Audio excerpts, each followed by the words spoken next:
Morning, everyone.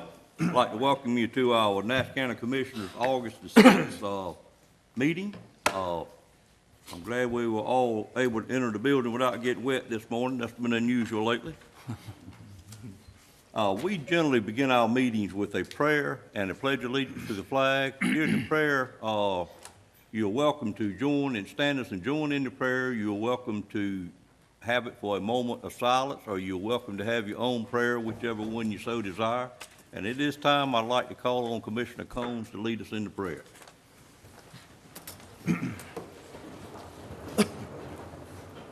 Let us pray. Dear Heavenly Father, we thank you for a beautiful day, Lord. We just thank you for looking after us and doing the thing that sustains us in life, Lord. Sometimes we think it rains too much, Lord, and sometimes we think it's too dry, but we know, Lord, that you're in control. And not only the weather, but everything, Lord, and just help us each day to remember to turn to you, Lord, for guidance in what we do. And this morning, Lord, I pray that we would turn to you for guidance in everything we do, and what we do and say here would be pleasing to your sight, and the things we do would be for the betterment of Nash County, Lord, and our citizens. Lord, we just thank you for being able to be here. In your name we pray. Amen. Amen. Amen. Would you join me in the pledge? I pledge allegiance to the flag of the United States of America and to the republic for which it stands, one nation, under God, indivisible, with liberty and justice for all. Thank you, Commissioner Combs and Commissioner Outlaw. Next on the agenda for the board is the approval of the minutes. We have two sets, one from our regular meeting in July, which was July the 9th, and one which was a short recess meeting on July the 30th. I would entertain any corrections or additions to those minutes, or a motion to approve them both when you're ready. Move for approval. Moved by Commissioner Outlaw. Is there a second? Second. Second by several of you. Heard Ms. Wells first. Any questions on that motion? All in favor of the motion, let it be known by saying aye. Aye. Any opposed by a like sign? Motion carries. Now, ladies and gentlemen, we're on item 5 on the agenda, and this item is a public comment section. And what this is for is to allow any member of the public to come before our board once a month and discuss with us any item that you have on your mind. We do ask if it's an item that's otherwise on the agenda, you wait till that item comes up on the agenda, and we would be glad to hear from you then. But if something that's not on the agenda, we'd be glad to hear from you. We do have a sign-up sheet out front that you may have noticed. If you do wish to speak this morning, I did not have anyone to sign up, but certainly would be glad, if you missed that part of it, to have you come forward now, give us your name and address, and we'd be glad to hear from you on any subject. It is customary for us to not respond to your comments at this time. Normally, we'd like to give the staff a opportunity to research what you have on your mind, and then we'd be tickled to get back with you later. Is there anyone that wishes to speak this morning before the board? A lot of people out there with nothing on their minds. All right, we appreciate that. We'll move forward. The next item is a item that we are delighted to have on the agenda this morning.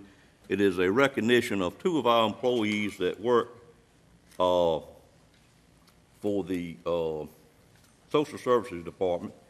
And I'd like at this time to ask Danica Jones and Roseanne Hill and Kim Messenger to come forward. Hoping all of them are here this morning.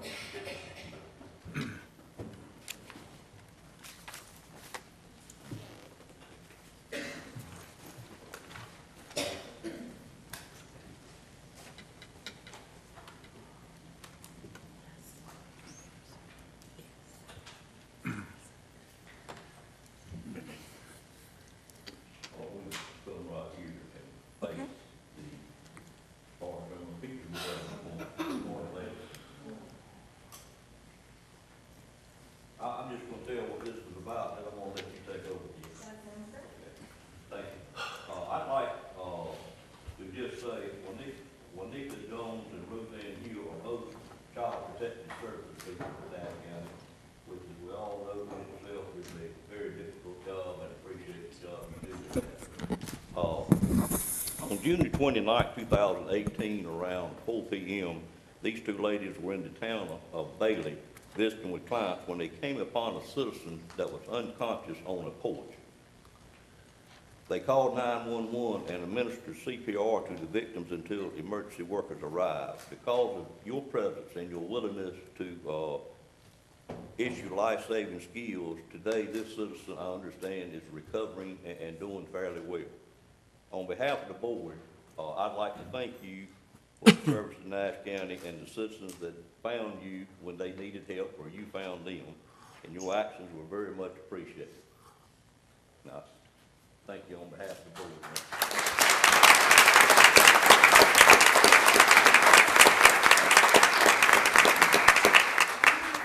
Sir, I'm a field training officer for the Nash County EMS. I'm also in charge of auditing our cardiac arrest. When this was brought to my attention, I made you a life-saving award. It's something I created probably about 2 years ago, and acknowledge our people in the field for letting a patient come home. So, of course, the award, I'm just going to kind of read it out. During the afternoon of June 29th, an unresponsive patient was found outside her home near Bailey, North Carolina. 2 social services employees were the first ones on the scene, activated the 911 system, and began CPR. EMS 4, Medic 2, and additional first responders were dispatched at that time. As a result of the knowledge, the compassion, and the high-quality CPR, a successful resuscitation occurred. The patient was later noted to be discharged home from Wilson Medical Center on July 13th and was able to return to her daily activities. We wanted to acknowledge you for your outstanding performance, your dedication, and for making a positive difference every day. So thank you. Janika?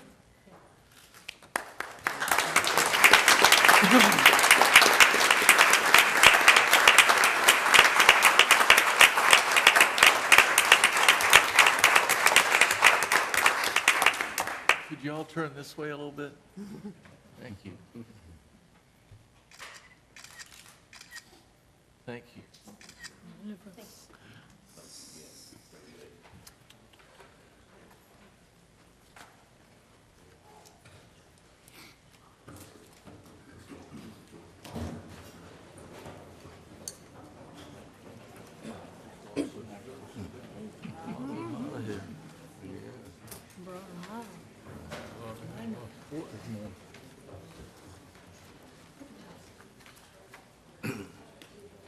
Mr. Chairman? Mr. Belfield, my next thing was to call for any other comments from the board, sir. You have one? Yes. To the citizen, that's another example of county government involved in helping the citizens of the county. So we have a motto nationwide now, counties matter. And that's another example of county government. And I'm proud of it, regardless of who it is. What member of our staff in our departments, when they do something great like that, especially saving lives, I'm proud of it. And everybody ought to be proud of county government because counties matter. Thank you, Mr. Belfield. Any other commissioner wish to say anything at this time? We're glad to hear from you. Why don't the board just give them a round of applause then?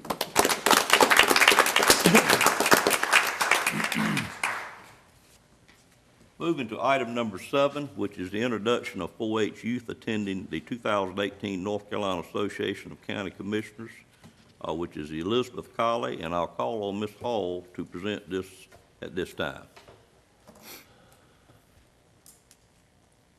Good morning, ma'am. Good morning. Good morning. Morning. Thank you so much for giving me this opportunity this morning to come before you and introduce your youth representative that will be with you at the North Carolina Association of County Commissioners in Hickory, North Carolina, later this month. The Youth Voice Partnership is in its 8th year, giving youth the opportunity to talk with you and learn about your role in county government and how important county government, as we've already witnessed today, serves our citizens while furthering our youth's interests in civic engagement. Today, you will meet Elizabeth Colley, who joined 4-H just over a year ago. She's a member of our Teen Clovers 4-H leadership program, which we began last summer. I had the opportunity to share this program with Elizabeth, and she was very eager and responded with interest in attending, and which brings us here to you today. As part of the requirement, she is asked to speak with you today, and at the end, take a picture with you all to submit to the Youth Voice Committee, and hopefully you'll see that picture displayed at the meeting there when you join. I would like to invite Elizabeth to address you at this time, and then we'll take a picture at the end if we may. Okay. Thank you, Ms. Hall. Good morning. Good morning, County Commissioners. My name is Elizabeth Colley, and I attend Southern Nash High School and will be a junior this year. I play golf and softball and am a member of the Fellowship of Christian Athletes. I also enjoy painting and reading. After graduation, my plans are to attend a four-year university and either go into pre-med or nursing school. I began in 4-H a year ago and was introduced to the 4-H through a leadership program for teenagers called Teen Clovers. I've also been a summer intern these past few months, volunteering at least 30 hours at the 4-H summer camps. Already in 1 year, I have learned the great impact of 4-H. 4-H is the largest youth organization in the United States with more than 7 million participants. In Nash County, we have 12 4-H clubs serving more than 210 youth. The biggest impact is through school enrichment, where more than 5,500 students have participated in STEM-related 4-H projects in the classrooms. Other 4-H projects include special interest groups such as the Teen Clovers, in which we have learned our leadership styles, participated in service learning at the homeless shelter, and importance of table manners. Our summer program has been very busy teaching 142 youth ages 5 to 18 how to cook, where our food comes from, how to be prepared in case of emergency taught by Nash County EMS, first aid basis, and medical careers taught by Nash Healthcare Systems. And the Nash County Sheriff's Department taught the youth how they protect our county and detects crimes. These camps are just a few exciting programs that 4-H offers. I am looking forward to attending the Youth Voice, where I can further my leadership and gain knowledge on the importance of civic engagements. I look forward to seeing you at the conference. Thank you for your time this morning, and at this time, may I have a picture with you? Sure. Sandy, do you want to tell us how you want to do that to best fit y'all's needs? And thank you, Elizabeth. That was well If she just come done. up there and join you behind you and, She can do gather with anything her. she wishes. all right. Elizabeth, why don't you come up here? Probably need to stand up. You might want to sit right here. We're gonna have to stand up. Some of us need to stand up. Yeah, a lot of us gonna have to stand up.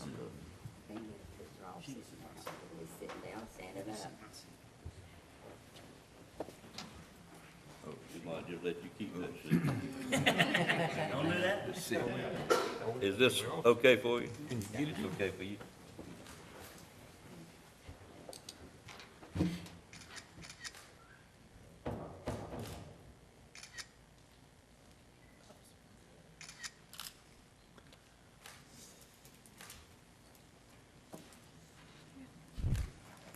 Thank you.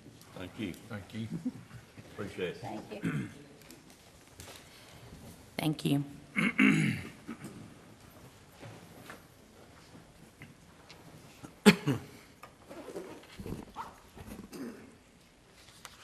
Ms. Hall, I appreciate y'all doing this. Now we'll know who to look for when we get to Hickory. And Elizabeth, I love your name. It was my grandmother's name, my mother's name, my daughter's name, and now my 4-year-old granddaughter's name. So I certainly will be able to remember your name when I see you in Hickory. Thank you.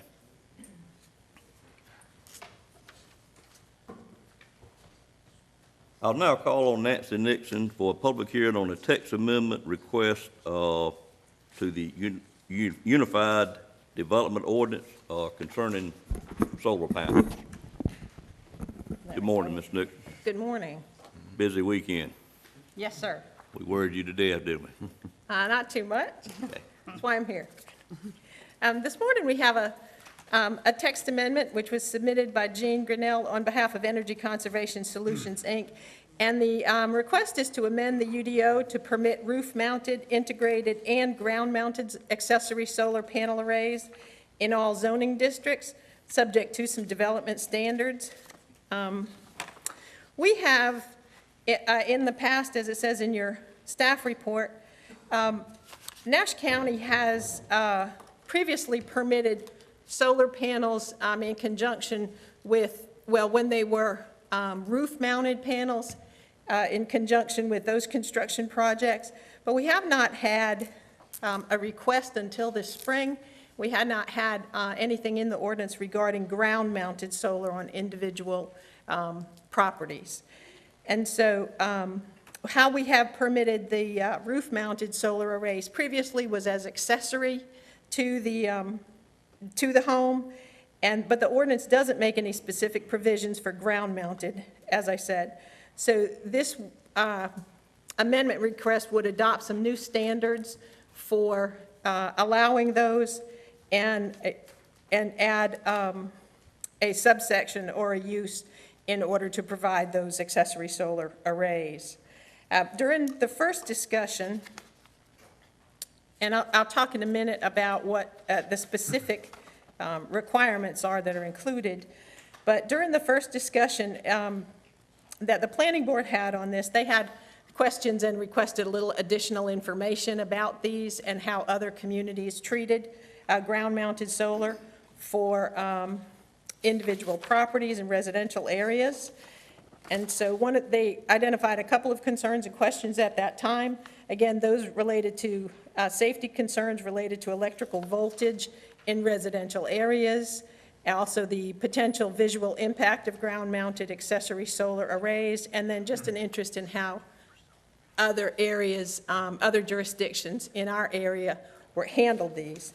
And you have some photos in your packet, but this is the kind of thing you can see homes around it, and the solar array there is an example, and there's another example of an individual panel system in a residential setting. And so what the TRC found, what the planning board found out, we talked with our inspection staff and about the concerns for electricity running through these panels or power running through these panels and whether that presented a safety hazard. Nash County's lead code enforcement officer did determine that the current electrical code does not require any fencing around it, around these types of arrays, and that in his opinion, they don't pose a sufficient danger to warrant a recommendation for fencing requirements. So they did investigate that piece. The applicants had also stated that solar panel arrays are equipped with rapid shutdown systems, and you'll need to ask the applicant more about that technically if you want to know, because I wouldn't be able to explain it probably. But that could be something. But they are designed to shut down power when something is disrupted. One of the other questions was about fencing and also just in general visual impact. So the planning board made some recommendations related to that, which we'll get to in just a minute. And then finally, we also looked at other jurisdictions. The TRC surveyed and heard from 13 different jurisdictions, again, as is mentioned in your packet. 2 jurisdictions had no regulations. 7 jurisdictions applied their standard zoning regulations for accessory structures without making specific provisions for solar. 1 would apply their existing satellite dish regulations. And then 3 jurisdictions, Johnson County, Wake County, and Orange County, had some zoning requirements specifically related for ground-mounted accessory solar. And those 3 communities did address them a little differently, each one. The proposed ordinance amendment before you today would add a new permitted use to the table of permitted uses, and that would be accessory solar panel arrays, photovoltaic, and that would be a D for development standards for use, and they would be permitted in all zoning districts with the required standards. As an accessory use, they would be permitted as an accessory to the principal structure located on the same lot or as part of a non-residential unified development. And that addresses some non-residential properties as well as residential. It would mean like, something like in a shopping center, for instance, if you had a parcel and there was a solar that was supporting that shopping center complex, or an office building complex, or for instance, a community college where there are several buildings, or that kind of thing. A school, that type of thing. Accessory solar panel arrays should provide or supplement the power for the principal use of the property on which it's located, and not be installed or used for income generation purposes. But that is not to mean that if there's excess power generated, that power couldn't be sold back to the power company, or that the business or the homeowner couldn't receive a credit back to that. One of the things that I think is significant in the proposed ordinance is letter C. Nothing detailed herein shall be construed to mandate or require property owners adjacent or in close proximity to a lot where a solar panel array is being erected to manage, remove, or otherwise alter existing or future structures or foliage to guarantee solar access to the array. What that means is if I put a solar array in my backyard, for instance, and you have trees, or you decide to put up a garage, that you're not, as the neighbor, you're not constrained to be sure that you don't do anything that blocks the sun from my array, because that's on your property. And then accessory solar panels can be mounted on the roof or integrated into the design, as we said previously. Let's see. We did make a determination, or in this proposal, it does say that industrial zoning districts, ground-mounted panels in industrial districts would just be permitted as solar farms. Residences are not typically found in industrial districts, so in those industrial districts, they would just be permitted in accordance with our normal solar farm requirements. Let's see. And then in all other zoning districts, ground-mounted solar panel arrays can occupy a maximum area measured around the perimeter of the array as up to 50% of the footprint of the principal structure, but not exceeding half an acre in agricultural or residential zoning districts, or 1 acre in commercial or institutional districts. And that's just an effort to try to get a handle on the size of the array that's being allowed. One of the things that occurs in the county that's a little bit different than municipalities is that we have a lot of very large tracts that may have a home on them. So that portion was an effort to try to keep the solar array, accessory solar array, in scale with the home or the use on the property. Maximum height, ground-mounted solar accessory panel arrays not to exceed 10 feet, measured from the highest grade. That's typically within the limits of what we see in the solar farms that we deal with here in Nash County. On the setback requirements, ground-mounted accessory solar panel arrays located behind the rear line of the principal structure, located on the same lot, or a minimum of 200 feet from the property line, as measured to the nearest extension of any part of the array. And the difference between that is typically, Chris, everybody knows what the front yard of the property is. That's what you envision if you're in a sort of a typical situation where you're going down the road and you can see the house 50 or 70 feet from the street. But because we have some very large and deep lots, the board also wanted to take into account the idea that you could have a house that's 700 or 800 or 1,000 feet back from the road, and in that case, just limiting a solar array to being,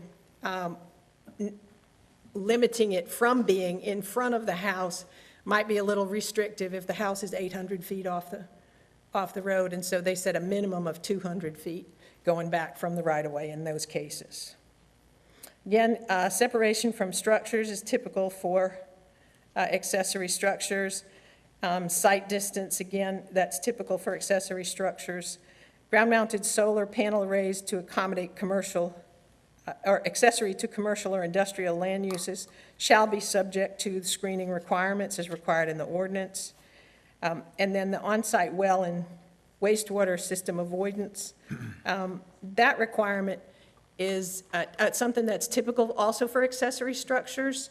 It's well and septic systems on individual lots have separation requirements inherent for other structures, and so the idea is that you don't want to put a solar array within one of those separation distances, and then if you have to make a repair or otherwise deal with that septic system, then you have to also disrupt the array.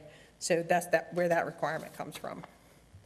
And then the final one in the request is the wind loading, and that was again something that came up in the planning board recommendation, and it requires some structural engineering or some design criteria that would satisfy the building inspectors that the construction of the array is going to meet the wind loading for the area that it's located in. So that sounds pretty complicated, I guess, but it is based primarily on the accessory requirements that we have now in the ordinance, and also some that are related to the solar in particular. The TRC recommendation, the TRC considered this amendment request on May 10th and again on June 29th, and TRC recommended approval of the amendment. The planning board considered this proposal to the UDO on May 21st and again on July 16th as a follow-up to those questions that they had asked the staff to check out, and they added verbiage related to wind loads, and then unanimously recommended approval of consistency statement A as it's shown in your staff report, followed by a unanimous recommendation for approval of the request. I would note that after the planning board meeting, staff became aware that there's a general statute that limits regulation on solar collectors, particularly in residential areas, and we included that in your packet. I talked about this with the county attorney late last week, and it was determined that what we're proposing here would be in line with that statute. I think the board may consider one small change, which is that the proposal talks about the accessory structures being located behind at the rear of the structure, and the ordinance describes, they use kind of double negative language, but the ordinance does not prohibit an ordinance that would prohibit the location of solar collectors within the area set off basically across the front of the building, whereas our proposal had said the rear of the building. So the board may want to consider just changing that one item to be more in line with how the statute reads. Could you Try that one more time? please? Okay. What we had proposed, what the planning board had, in the planning board's recommendation, it would restrict those ground-mounted solar arrays to the rear of the property, behind the house, basically. The general statute said that the statute would allow ordinances that keep solar panels out of the front yard. So basically, the difference is just the side yard along the side of the house. Does that make sense? It does now. We'll get to question in just a moment. Right, okay. Any other questions? So the planning board did recommend approval, but I just wanted to bring to your attention that small change that you might want to consider to be sure that we're in compliance with the statute. All right. Prior to going into public hearing, any commissioners have any questions? Yeah, Ms. I Nick? have one. Mr. Belfield? This is strictly residential and has nothing to do with the solar farms, what you're recommending here, right? No, the regular, what we call industrial or commercial level solar farms, the big ones that we do are not affected. Those are treated separately. This is for somebody that has a home or a small business possibly, and they want to power some of their business usage by having their own solar panels. in a residential area. No, It could be in any zoning district. So typically, we would find them on a residence, but it wouldn't but we have residential properties that are located in commercial districts or other, even our A1 district, we don't technically consider a residential district. But you could also do it in a commercial district under this, but it would not be one of those big solar farms that we typically handle. But it would be, I mean, a home within that residential area, this is the way they want to go, they can do it, but they have to follow. That set of the development standards. and Mr. Belfield, it's not only restricted to a home. It can always be, Yeah, I also be done understand. at a business. If it's a business in that area also can follow, yeah, I Correct. understand that. Okay. Any other questions from board members? Just one question. You speak to 3 jurisdictions that do have specific requirements for these panels.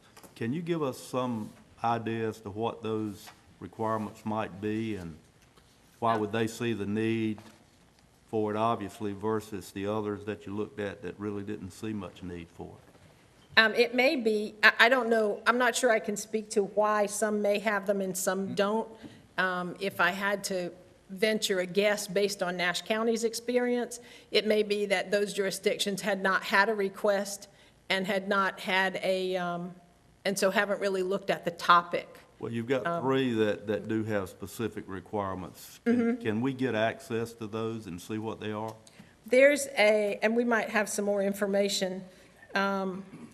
Because obviously, they must have these solar panels, and if you're saying the others may not have much activity with this type system, then I'd want to know why these 3 felt the need to have specific requirements. Or is it related to safety, for example? Because up in the first section, you talk about there's no fencing requirement because if you were out in an area where you had cattle, they could chew on the lines and that sort of thing. I mean, are there other safety issues that they have considered, or what other factors are involved? In your packet, I'm not sure, are you aware of any other thing that's not just, Nobody else has safety requirements over and above the regular electrical code. The things that they have in ordinance are similar to what we're proposing, setbacks, limitations on overall area. Well, it says here that 3 counties have specific zoning requirements related to these panels.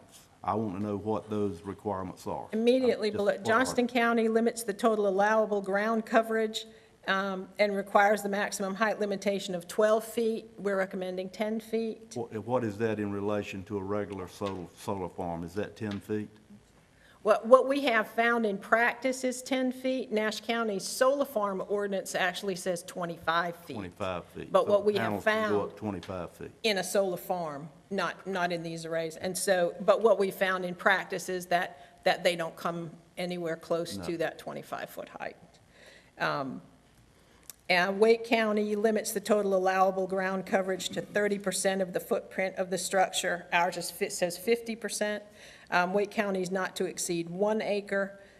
Solar panel arrays have to meet the property line setbacks and those kind of things, meaning that they can't be located, and they also can't be located nearer to the street than the main building, or 50 feet, whichever is less. Again, we made an accommodation for very deep lots that we may have in the county. And the planning board, and what we came up with for this recommendation is most like Orange County's UDO ordinance in terms of the height restrictions and some of the distances and those kind of things, those kind of items. And also, there are suggestions in the template solar energy development ordinance that was put together by the NC Clean Energy Technology Center and the Sustainable Energy Association. So those were kind of blended together Do you to feel do like those. we've got those items covered in what we've got here? One final thing, think you we do. spoke to some type screening there would be no limitations on neighbors regarding screening which could obstruct sunlight to the panel. Is that accurate? Yes. Okay. Well, our thought was that the person putting the solar panel in, and I say ours, it started with the TRC and then with the planning board, that the option to put in a solar panel in your backyard or on the roof of your house was that property owner's, but that property owner's decision should not necessarily require that neighbors cut their trees down or So, and there would be no. don't build a garage. There would be or no something. recourse then if I put in panels and neighbors, put in trees or whatever, something that could obstruct the sunlight to it. I guess I'm going to ask the attorney. We would not, it would not be something that was guaranteed to the solar panel owner, that the neighbors would abide by that. So our ordinance wouldn't contain any requirement that would require the neighbor to take any action on their property to maintain that. I'm not sure that's something that would be enforceable through zoning. Typically, we can't. I wouldn't want you to enforce it, really. Right. I mean, I would not, if I was putting in panels on my property, I would want my neighbors to continue to be able to do what they do on their property. And that's the reason for having that piece in there. It's mostly to identify and to make clear that understanding that by regulating the placement of accessory solar panels, we're not creating an obligation for the neighbors on their property. Okay, thank you. Anything else, Mr. Outlaw? Yeah, I have Other one. commissioners? Yes, sir, Mr. Belfield. How many pounds, I don't see it in here, if so I overlooked it. How many pounds can, within this ordinance here, that they can?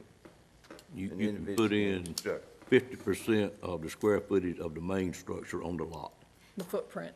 So if you got a 2,000 square foot house, you could put 1,000 square feet of panels in. Now, that's the main structure. Does the main structure mean the residence, or can it be another structure? We would consider it to be that primary use. It would be the residence. Residence, okay. That okay, Mr. Belfield? Okay. Yeah. Other board members? Yes, I have a question. Yes, ma'am.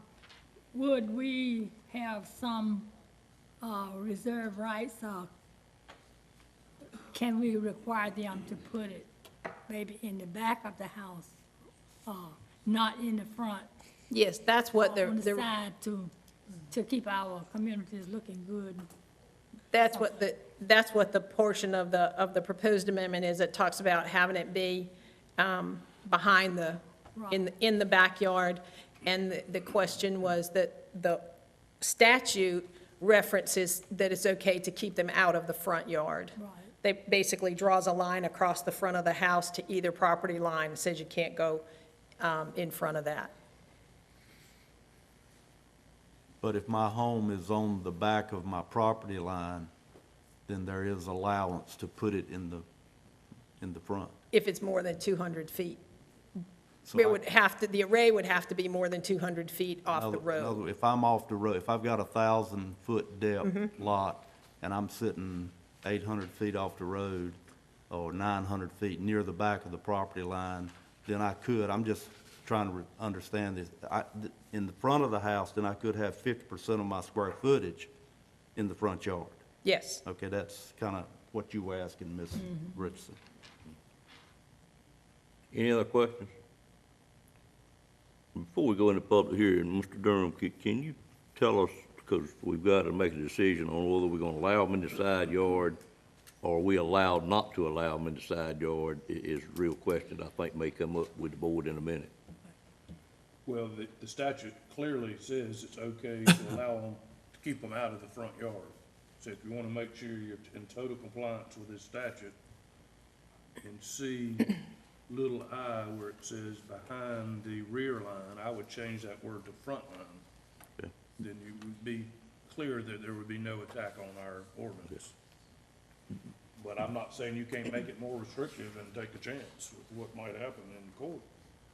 But as a legal opinion to the board, you would recommend we do it to the front. Yes, sir. Not side. That would allow side, that would allow, Up to the front of the house. the line comes off of the front of the house. All right, thank you, Ms. Nixon.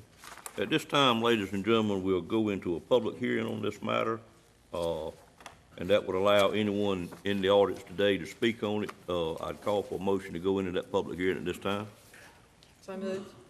I got a motion by Mr. Barnes, a second by Ms. Richardson. Any questions on that motion? All in favor of the motion, let it be known by saying aye. Aye. Any opposed by a like sign? And we are now in that public hearing. Do I have anyone present today that wishes to speak on this, learn any more about it? Please come forward, state your name and your address, and we'd be delighted to try to answer your question. Or Ms. Nixon will be. Seeing no one, I'd entertain a motion to close the public hearing at this time. So moved. Moved by Commissioner Combs, second by Ms. Wells. Any questions on that motion? All in favor of the motion, let it be known by saying aye. Aye. Any opposed by a like sign? Now, prior to asking for a motion on this item or the pleasure of the board, any more questions about it by any board member? Ms. Richardson, you all squared away on the side versus the rear? I can accept side, but I wish we didn't allow even the side, Okay. front and the side. I think in your judgment, if y'all want to keep it at rear, you can. That's what I would prefer myself. Well, at this time, I'm going to entertain a motion, the pleasure of the board, and I'd like for that motion to include whether we're going to take it as we were presented originally, or whether we're going to add the restriction, or allow the remove the restriction on the side yard, which would keep us in more compliance with the general statute. Did I make that clear? Apparently not, but I'm asking for a motion.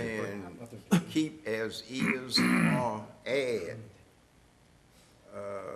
The side yard. side. Yes, sir, so we'll know for sure what we're voting on.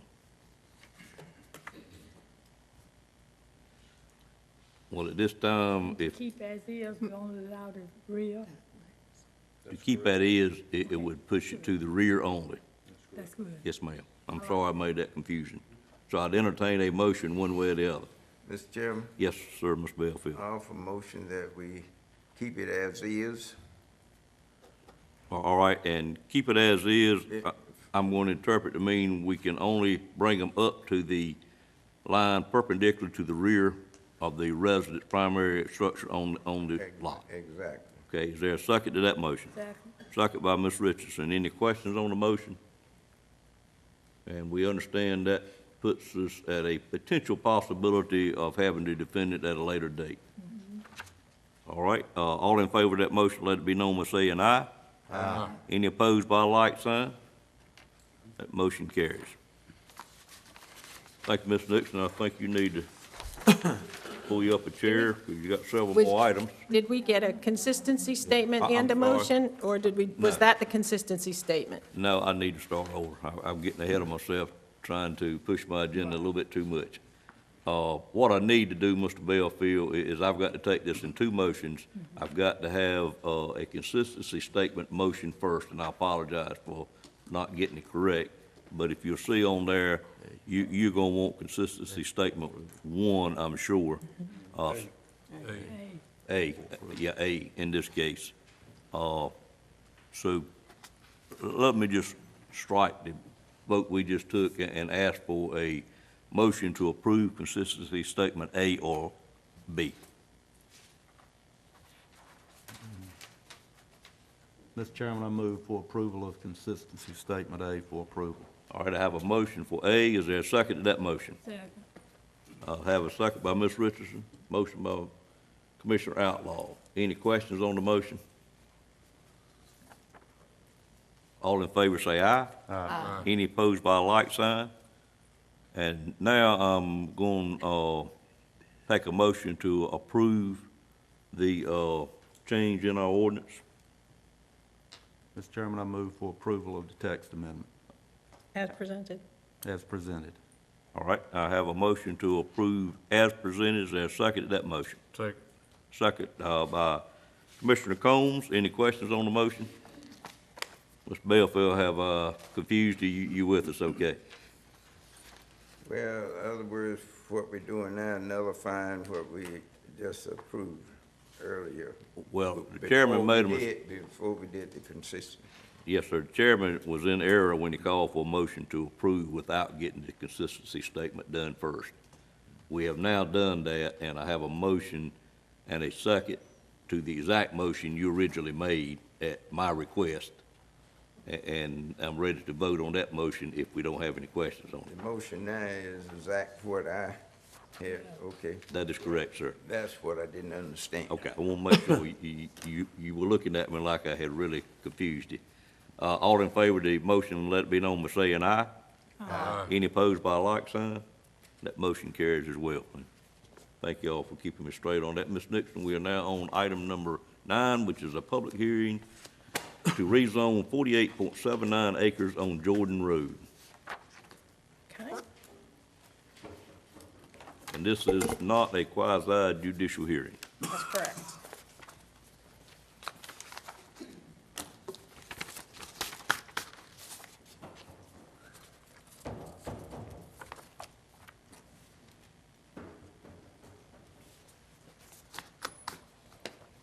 We have this morning a petition, excuse me, a petition by Doris Jordan Worthington and Oliver Wendell Worthington, property owners, and Cecil T. Williams, Jr., to rezone approximately 48.79 acres on the north side of Jordan Road, and that's between Farrell Road and Old Jordan Lane, Old Joyner Lane, I'm sorry. So it's here on Jordan Road. The property is located, the airport is just off the map in this direction at the end of Jordan Road, so that's about the area that it's located in.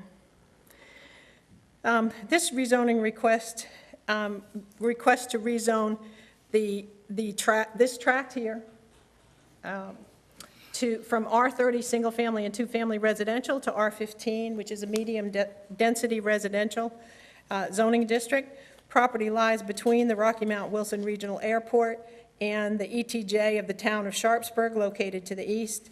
It's immediately adjacent.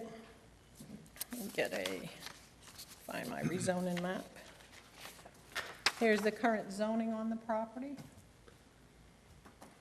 This is the subject property in red. The property is also adjacent to approximately 30 acres, which lies on both sides of Jordan Road, which is currently zoned R20, which is also a medium-density residential district. And 3 lots that was done in about 2007 originally, that rezoning. 3 lots have been subdivided from that tract located right here in that area. And a request on that adjacent property was made in 2010 to rezone a portion of that tract to R6, high-density residential, and in 2010, that request was denied at that time. The surrounding area also includes this residential development at Windchime Court, I believe that is Windchime, and that is phases 1 and 2 of Williams Meadows subdivision, and that is in an R30 development pattern. The subject property is not located in a regulated floodplain nor a watershed protection overlay district. Does not appear to be impacted by riparian stream buffers. It is located in the Tarpon Basin, which of course means that Nash County would administer stormwater regulations for future development. And in 2016, the North Carolina DOT estimated average traffic count for Jordan Road to be approximately 250 vehicles a day. The subject property is also located in the Rocky Mount Wilson Regional Airport Overlay District. So there is a height limitation, which basically means that structures can't be more than 160 feet tall. That's not usually an issue that we have, but it is in the regulations. The R15 zoning district is primarily tended to accommodate single-family detached dwellings, Class A manufactured homes, 2-family dwellings in areas where public water and/or public sewer services are available and where soil characteristics allow medium-density development. And your packet also included a a list of permitted uses in the R15, the R20, and the R30 districts. The subject property does have access to existing public water on Jordan Road, and the future development on the site would be required to connect. The site could potentially also be connected to a nearby existing sewer line operated by the town of Sharpsburg, and Mr. Williams has an agreement with the town of Sharpsburg outlining a sewer connection, including the possibility of individual grinder pumps at home lots. No lots have been developed under that connection agreement to date. I don't recall the exact date of the agreement, but I believe it was approximately 10 years ago. Let's see. In the absence of sewer service, future development on the property would have to be accommodated with private on-site septic systems. Rezoning the subject property from R30 to R15 would reduce the minimum required lot size by 50% from the currently required 30,000 square feet per lot to just 15,000 square feet per lot, resulting in a much higher density development pattern. And also, Nash County has in our ordinances the opportunity to do a cluster subdivision. And the cluster subdivision basically allows a developer to group or cluster the lots in one part of the property and allows those lots to be at a smaller size than what would typically be required, as long as a portion of the property was retained as open space. So effectively, what that cluster division tries to accommodate is to be able to have the same number of lots, but to pull them closer together and then leave a portion as open space. And typically, the cluster subdivision allows development of lots that are usually one group or one zoning district size down from what the zoning actually is on the parcel. But in an R15, you can cluster lots down to the R6 level, which is a 6,000 square foot parcel. Obviously, I think you would be required to have sewer in order to do that, because you're not going to typically get a septic system on 6,000 square feet. But it is an option. You could also do a lot that was larger than 6, but less than 15. In terms of consistency with the Nash County, with the development plan, the development plan designates the subject tract as rural growth, which is defined, as you know, as those areas of the counties where preservation of agricultural operations is a primary concern, where conflicts between agricultural and non-agricultural operations or uses are to be discouraged. These areas are typically characterized by dispersed populations or low development intensities. The reduced minimum lot size allowed in an R15 zoning district could result in a residential development pattern that would appear too dense to be classified as very low residential or dispersed populations. However, it is important to note that the LDP, the Land Development Plan, is advisory in nature.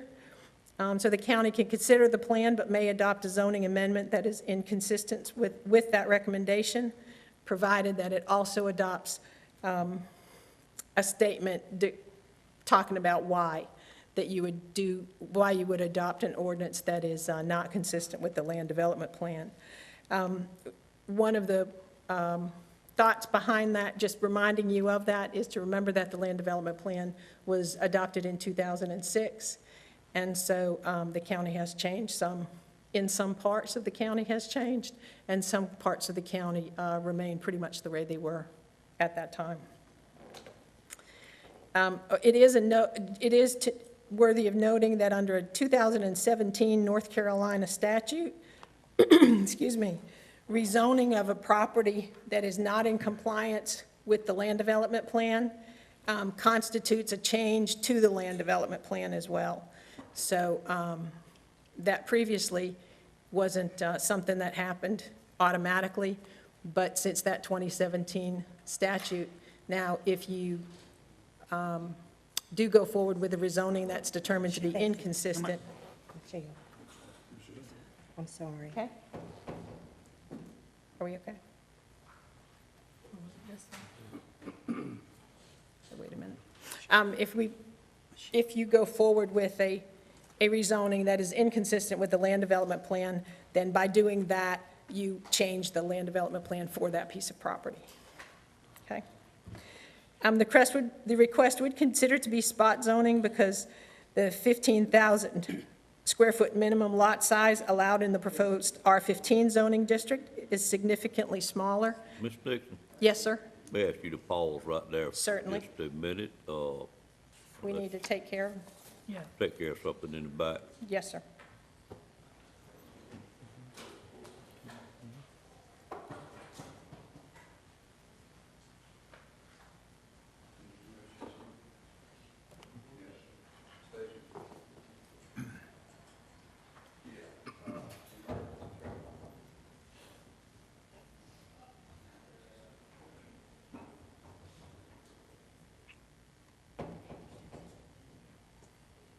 Good, Okay, go ahead. thank you. Find my place back.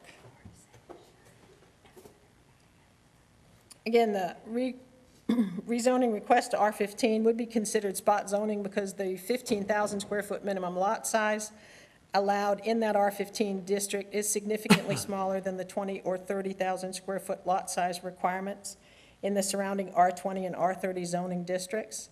Only 2 lots have been developed in the R20 adjacent tract at less than 30,000 square feet. Again, North Carolina state law doesn't prohibit the adoption of spot zones, provided the county establishes in a statement why they find that it's in the best interest of Nash County and the public. So alternatively, the commissioners could determine that the request is reasonable spot zoning and making the determination that the R15 is not that much different than the R20, even though the R20 lot has not been developed fully to date. At the planning board meeting, several citizens spoke against the rezoning request, and petitions were submitted opposing the request, and I believe I attached those, copy of those petitions to your packet. The TRC considered this rezoning request to R15 on June the 29th, recommended denial of the request to rezone the subject property to R15 based on its determination that the request is not consistent with the Nash County Land Development Plan designation of rural growth, and that it would be spot zoning because the lot sizes allowed in R15 are more dense than any surrounding development patterns. In its recommendation, TRC also noted that rezoning to R20 would be considered favorably because the Board of Commissioners had previously established this R20 district in the area, that with the availability of public water service along Jordan Road, a rezoning from R30 to R20 is consistent with the recommendations of the Land Development Plan for Rural Growth Area. And also that in that case, the request would not be considered spot zoning because it would be an expansion of the existing R20. At the planning board heard from the staff, the applicants, and the public after a significant amount of discussion, including some failed consistency statement motions as the board went back and forth about that. The planning board voted 6-1 for consistency statement B, and that would be, let me back up a minute. At the planning board meeting, a lot of the discussion was around the idea of being supportive of the TRC's idea that R20 would be a more reasonable zoning action than the R15. And so that's what the planning board took that approach and recommended that over the original R15 request. So as a way of explanation, the planning board did vote 6-1 for consistency statement B, which would not support the R15 original request, but would be okay or would support an R20 rezoning request for the subject tract.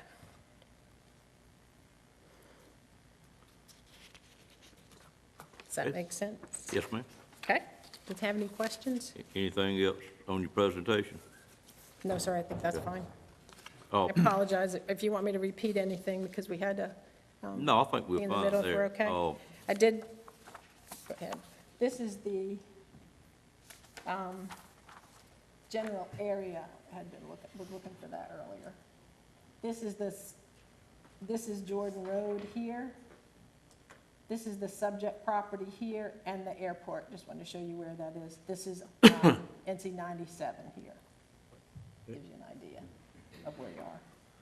Ms. Dixon? Yes, sir. In the 2017 law change, does that cover, if this board takes action either way in a rezoning that is not consistent with the LDP, meaning if we were to go, say, to R15 or R6, I realize it would change the LDP, but if we were to keep it stricter when something else, in other words, if 15 were already allowed and we chose to go to 20, does that also change it? I believe it would. It depends on what you adopt in your consistency statement. If you make a finding in your consistency statement that it's not consistent with the land development plan because of whatever reasons you might find, then that would effectively result in a change to the land development plan. If the typically, for us, it would be a change between rural residential and suburban residential. Right. It could actually be something that would add some kind of change to the policy, to a conditions under which that would be found to be not consistent. If the board found it to be consistent, then it wouldn't make any change, even if you denied it or. All right, other questions from commissioners at this time? That property right now is what, R30? Yes, sir. Yes, sir.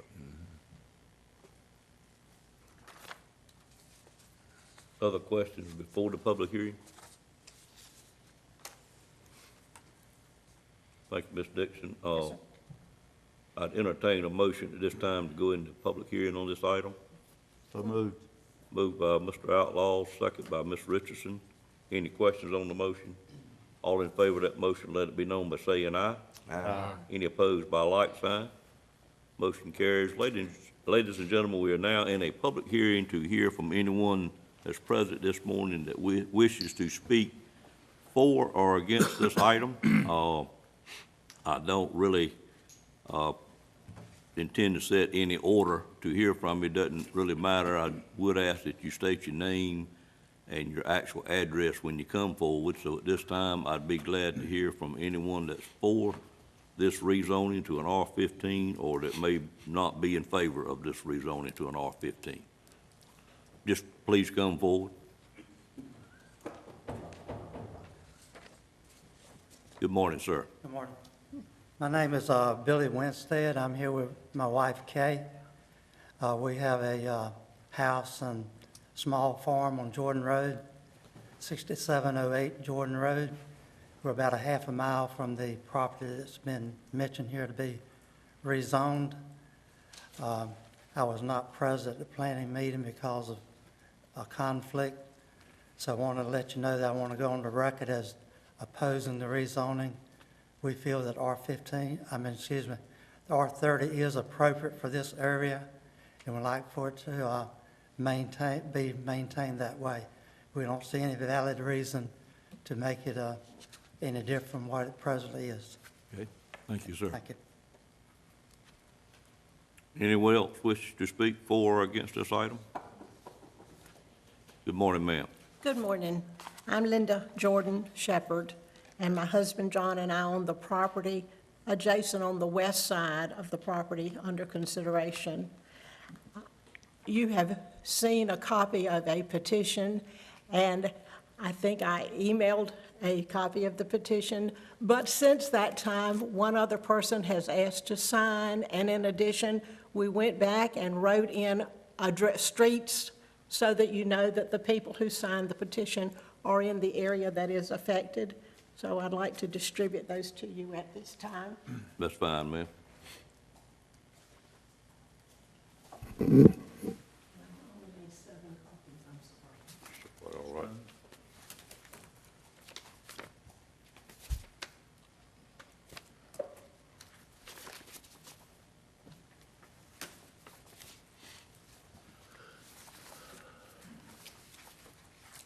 along with almost all of the citizens who live in this area or who own property in this area, we're opposed to any rezoning. In fact, we'd like for the R20 property that is adjacent to be rezoned back to R30. It's already been stated what the land development plan is. And quoting from that plan, it says where conflicts between agricultural and non-agricultural uses are to be discouraged. The land development plan further states that this area includes prime farmland that is essential to the continued prosperity of farming and forestry. Therefore, any current change to the land development, to the lot size would be counter to the land development plan. If you alter the land development plan, does that mean that agriculture is not really that important to Nash County anymore? My husband and I live in this area because we honor the heritage of our family. My great-grandfather gave the land where we live and the property in question to my grandmother at the time of her marriage. And though I don't have any documentation, my father said that part of this land was a grant from the King of England through the Lord's proprietors. So you can see that we have a sentimental attachment to this area. But in addition, like our neighbors, we enjoy the peace and quiet, the forest, and the wildlife that will disappear when we add more houses. It's my understanding from what's been stated this morning and what I've read that whether it's R15 or R20, there is that cluster clause that would allow for a mobile home park, boarding houses, rest homes, and I don't think any of us would want that in our neighborhood. I don't think that you would want that in your own area. It would lower the value of the surrounding properties. It would increase noise. It would increase traffic, and the potential for crime would be increased.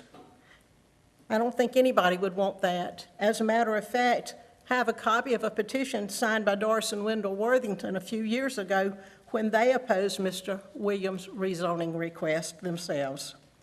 One homeowner, actually two homeowners, have now told me that they consider moving elsewhere if there are to be more houses because the tranquility that he sought when he purchased his home will no longer be there. It's been stated that this would be considered spot zoning. It would certainly not be acceptable to the homeowners who purchased in the original development of Williams Meadows because I believe their houses are all R30 lots. I think they were promised when they, well, I was told, okay, that they were promised there would never be any lot sizes smaller than their own when they purchased in that development.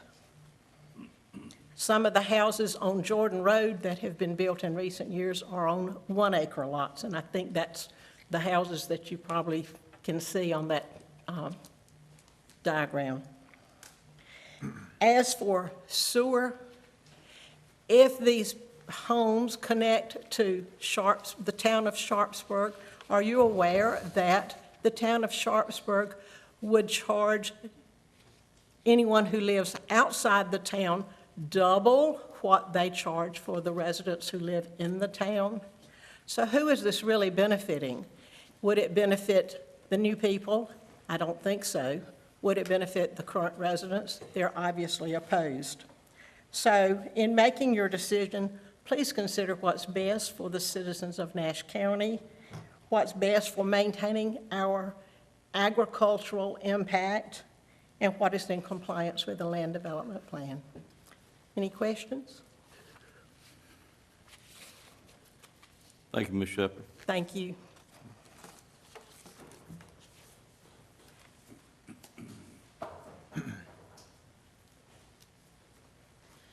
Good morning, my name is Laura Godwin. I reside at 7746 Jordan Road. And I had emailed each of the commissioners about my feelings and thoughts on this rezoning process, and I oppose any other smaller lots coming out that way, because I feel like there would be more traffic, and when you have more traffic, that brings more people out, and I feel like it would be a cause possibly for more crime in that area. And when I moved there, I understand that there could be a subdivision where I'm at, and that was no problem when I bought my land. But I just enjoy being out there, the agriculture, and, you know, I can sit in my backyard and listen to the nature and the wildlife, and, you know, I really like that, and I oppose, you know, some smaller lots and more people coming out that way, as long as, my neighbors have agreed as well, as y'all can see with the, paper that Ms. Shepherd gave y'all. But I just wanted to voice my opinion that I do oppose that. Thank you, Ms. Goff. What did you say your name? Laura Godden. Laura.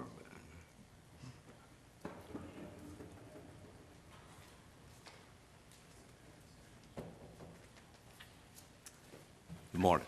Good morning. I'm Ray Rosenberger. This is my wife, Linda Tant Rosenberger, who owns property on Jordan Road at 8005. She's been living there for more than 40 years. And I'm just going to read a statement just from her words. Says, I don't want the possibility of more home parks as my primary objection. I do not want additional housing to detract from the peaceful atmosphere that I've enjoyed all these years. I do not want more traffic on the road with a greater likelihood and potential for crime.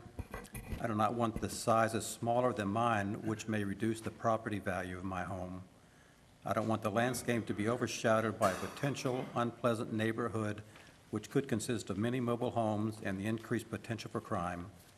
The current road constructions also are not adequate to accommodate additional housing on Jordan at this time. So we do want to express our opposition for this rezoning from R30 to R15.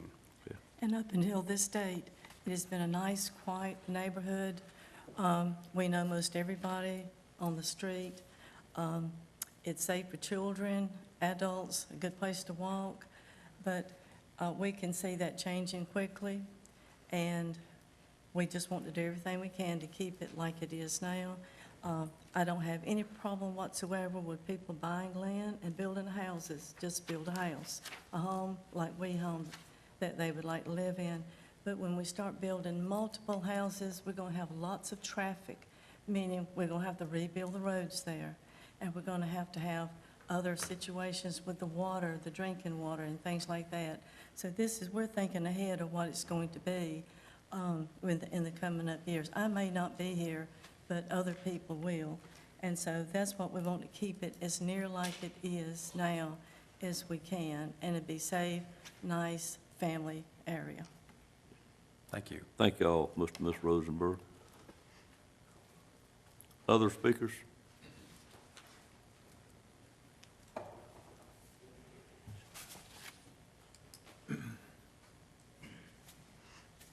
Please excuse my closeness. All right, Ms. Shepherd. And if you look at, I have a green blinking light. I have a spinal stimulator that I'm working on. I'm John Shepherd, live at 7290 Jordan Road. I'm a move-in because I'm married into the family. When my father-in-law was alive, he bought the property from his brothers and sisters because he wanted to keep it in the family. He loved this property just like Scarlett O'Hara loved Tara. He really loved the place. He gave the girls, his two daughters, an option of which part of the land they wanted.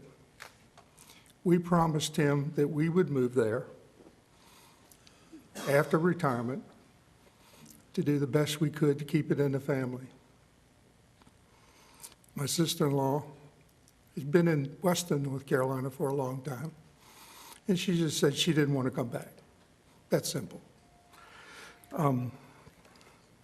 We get back to this.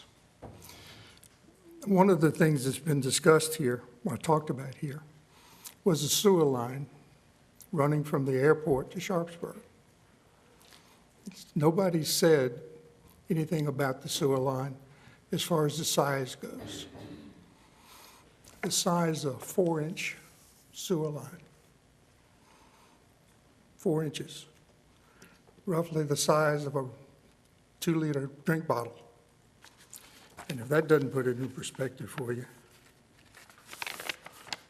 how about that? How many homes, even with grinder pumps, I'm sure you've all had problems with your toilets at some time in your life, and that's basically a 2-inch line. What's going to happen if you put all those homes on a 4-inch line? What's going to happen is all of those people are going to be angry. Mr. Williams may have deep pockets, but he doesn't have that deep a pocket. Town of Sharpsburg is barely getting by on their own. So who are they going to come to? They're going to come to you. They're going to want you to put a sewer line in that will accommodate their homes. Won't be this year, won't be next year, and I can't tell you when it'll be, but I can almost guarantee it'll happen because the county's got deep pockets.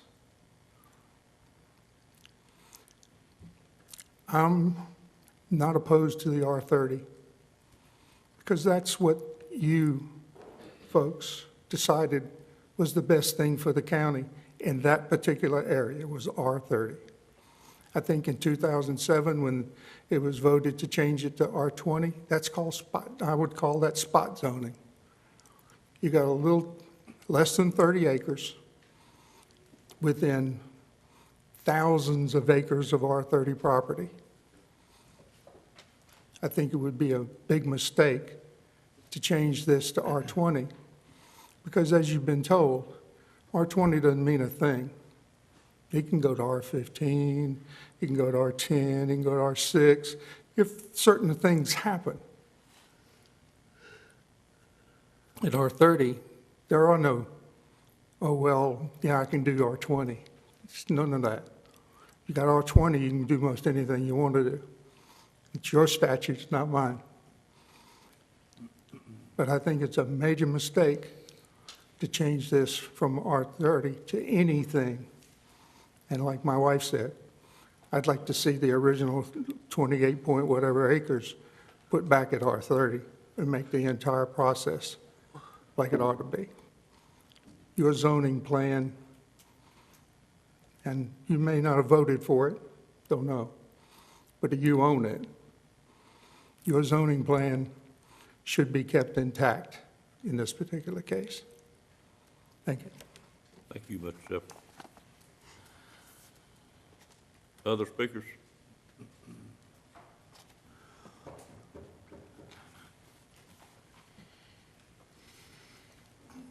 Morning, Mr. Good morning, Mr. Chairman, members of the board. My name is Cecil Williams, and I also reside on Jordan Road, 6765 Jordan Road. I'm going to try to attack this issue in two fronts. First is the zoning part of the issue. The R20 rezoning is a minimum density rezoning, which is to qualify for R20, you have to have public water and or sewer service available or soil characteristics allow medium density development. That's for R20, and R15 is single family detached homes, 2-family dwellings, and area public water and sewer are available or soil characteristics allow for medium density development. We meet all the criteria for, as far as rezoning goes, to request rezoning. We have here a contract with the town of Sharpsburg to use their sewer lines. We have an amendment to the town of Sharpsburg's contract to use their sewer lines. And also, we were asked by the town of Sharpsburg when we requested it to tie on to the county of town of Sharpsburg sewer lines, that we'd hire green engineering to do a feasibility study and do and in the feasibility study, they were required to look at all of the lift stations and all the lines, and it was determined that they were short on sewer capacity for this subdivision, and requested that Rocky Mount increase the town of Sharpsburg sewer capacity from, I think, 250,000 gallons a day to 350,000 gallons a day to accommodate this subdivision that I was proposing. And my 100 lot, Sharpsburg gave me a commitment that we could put up to 100 hookups on the sewer line. And we went and paid for Green Engineering to do their survey of their due diligence. We paid for the people to go to Rocky Mountain, request the additional capacity, and they gave it to us, or gave it to the town of Sharpsburg. And so, as far as zoning is concerned, in my opinion, we meet all the criteria to qualify for rezoning. But a bigger issue has come up, and this is the land use plan, the future land use development plan.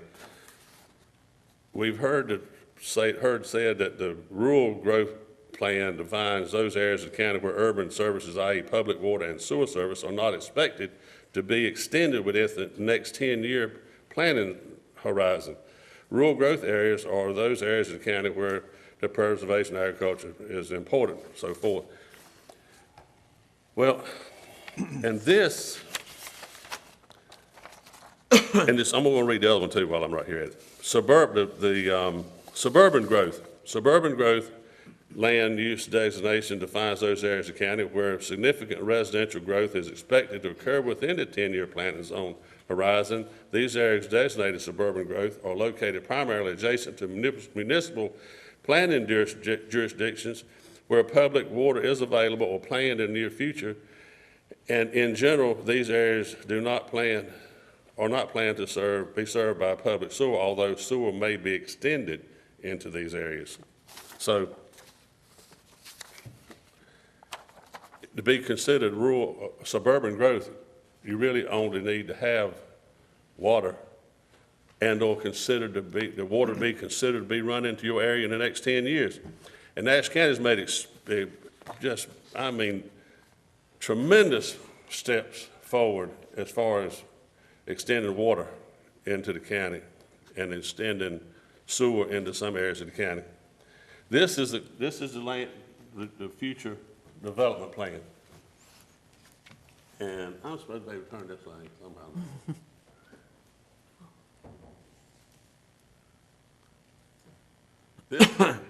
Where the X is where this property's at.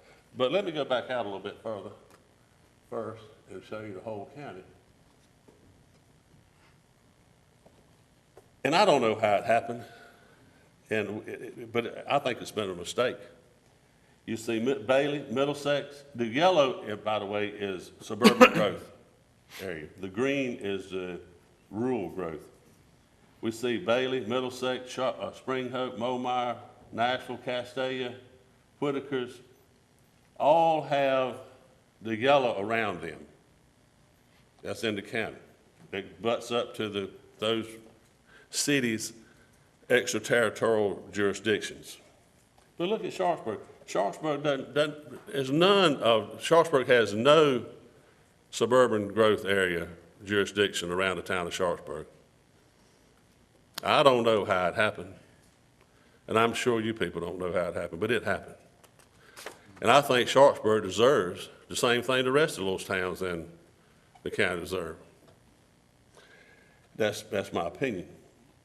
And we'll zoom in. I've got several little issues I want to talk to you about this thing here, the land use plan. Where the X is where my property's at. I'm trying to get rezoned. It has no encumbrances as far as watershed districts of any kind. The slash lines and the dots have to do with watershed issues. We have no encumbrances on this property where the X is at. And so I would hope that we can get this property rezoned and give Sharpsburg a foothold, at least, of some residential growth area and suburban growth area. That's my desire. And even if we can look further on down the line, and when you get up to 95 and 97, I guess I'm trying to make the issue that this map needs to be revisited. The county owns land at 95 and 97 that's in rural growth area. And there's land across 95 that I happen to own that's already zoned industrial and commercial, that's still in the rural growth area, as far as this map is concerned. And we got people that come and they're looking to grow and build businesses and do things in Nash County. And the first thing you do when you go into somebody else's jurisdiction is you look and see what they want to do and how things is going. When I look at this map, it appears to me that the county doesn't want any growth along this 97 corridor. And I just think it needs to be it needs to be revisited. But today I'm asking to rezone this property of mine and give Sharpsburg a foothold now with suburban growth. And I would like to get to R15, but I will go along with R20 if that's the pleasure of the board. Is there any questions? Any questions?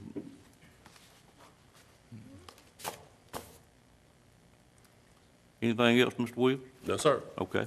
Thank you, There's sir. some other people here that, All right. I'd like anybody to support the zoning to raise your hand at least.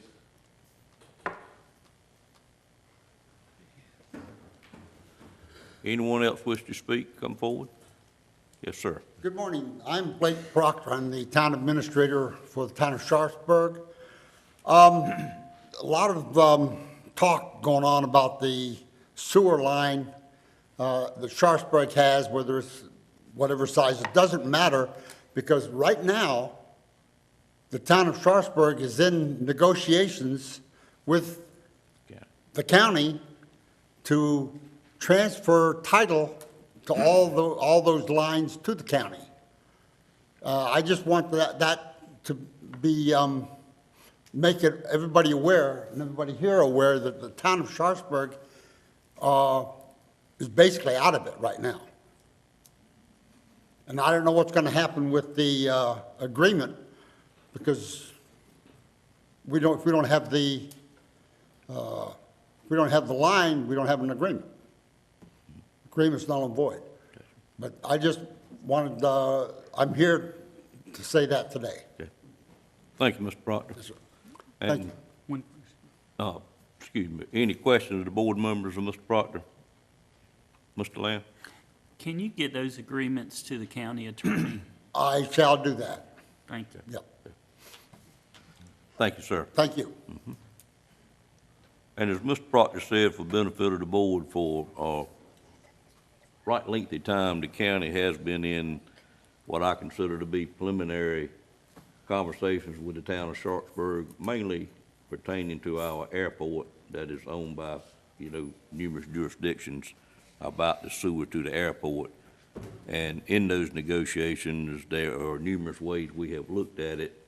I don't think we're anywhere close at this point to finalizing that discussion, but it is under consideration.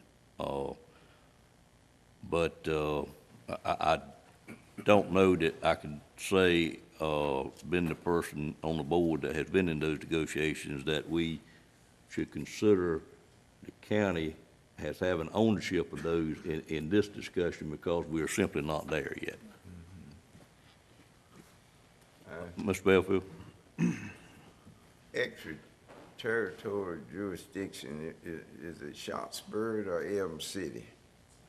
I'd ask Ms. Nixon to answer that question. Yeah, 'cause I thought I read somewhere where it was Elm City. I beg your pardon? Extraterritorial jurisdiction. No,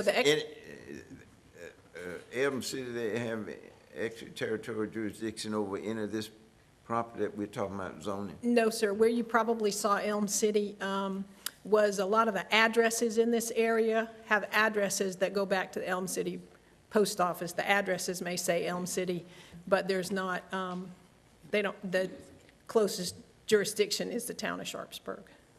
The jurisdiction is the town of Sharpsburg. Yes, the ETJ. The question is, Yeah, I see it here, but, Mr. Nixon, somewhere. It's Sharpsburg. Reading last night. The ETJ is over there. MC. Right. we're gonna clear that up, Mr. Belfield. Oh, I'm sorry, Mr. Belfield, were you asking if this property was in the town of Sharpsburg's jurisdiction? In the ETJ of In the Sharpsburg, ETJ? it is No, not. this property is not. That's why it's before this board. Right. If it was a zoning matter that was in Sharpsburg's That's ETJ, it would go to Sharpsburg's board. That's the reason I wanted to know, clear this up, because if it was any of those towns, extraterritorial jurisdiction, they should be the ones that handle it in the zoning.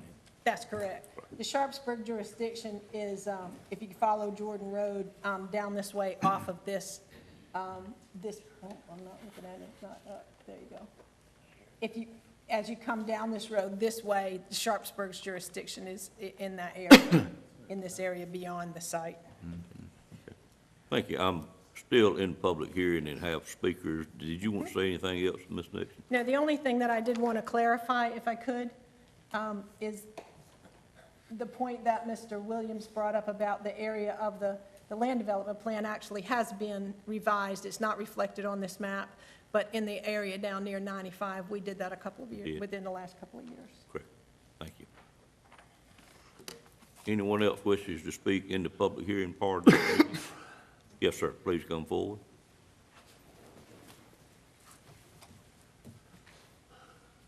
My name is Oliver Worthington. My wife Doris inherited the land that's in question now. New address, Mr. Worthington? Statesville, North Carolina, 529 East Broad Street. Okay, thank you. Zip code's 28677. All right, thank you, sir.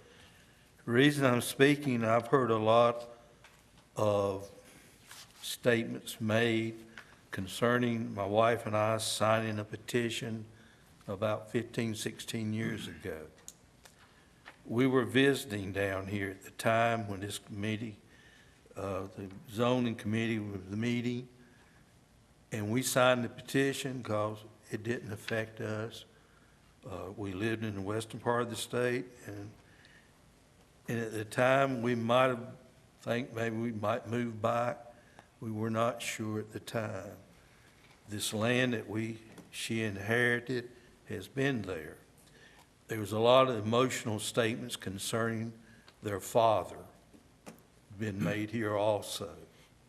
Prior to his death, he had discussed with us the possibility of putting up the whole farm and selling it because agriculture is not what it was, and producing income there did not do. In discussions, it ended up that he did not change it, and upon his death, my wife got part of the land, the sister got the land with the house on it. We had some revenue from it over the years.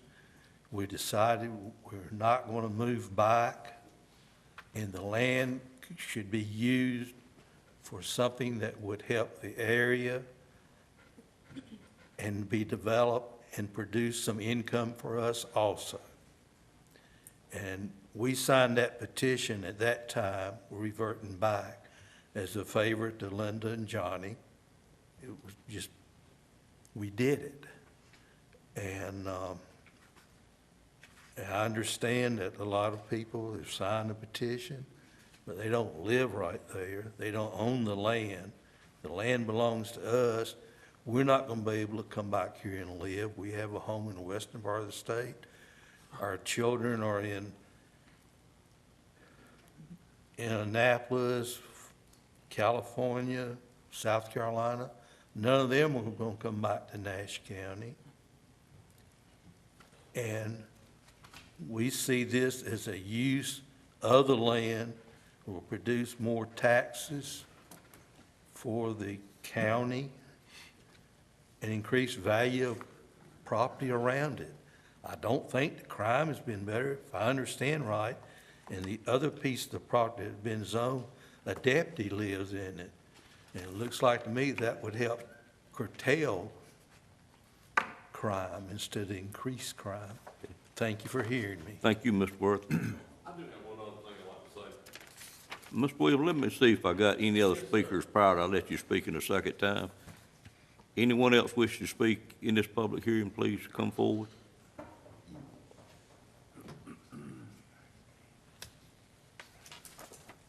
Yes, ma'am.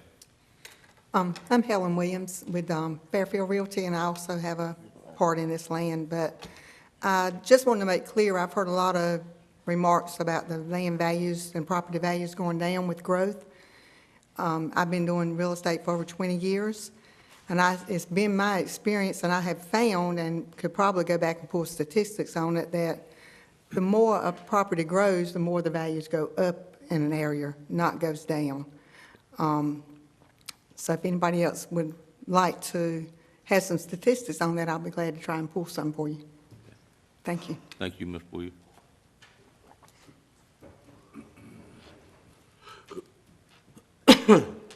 Anyone else that hasn't wish to speak at this time? Seeing none, Mr. Williams, I'll give you a brief moment, sir. Thank you, sir. Thank you. Attorney advised me a while ago we were well over your 5 minutes, but I didn't announce the didn't realize time I- limit. But you're fine, you go ahead. Yes, sir. I was just going to say, on your petitions, when I saw a copy of the petition, there were no addresses. And so we were going to try to verify whether people lived in Nash County or what have you, be concerned about this. But anyway, on your Elm City addresses, there's only 4 or 5 houses at the most that have an Elm City address and live in Nash County. So it's in the area where the county, it comes up and makes a turn to address us. Thank you so much. Thank you. Anyone else wish to speak for a second time? Mr. Shepherd? Well, if you can, we can hear you a lot better, but if you can't, we'll sure try it, sir.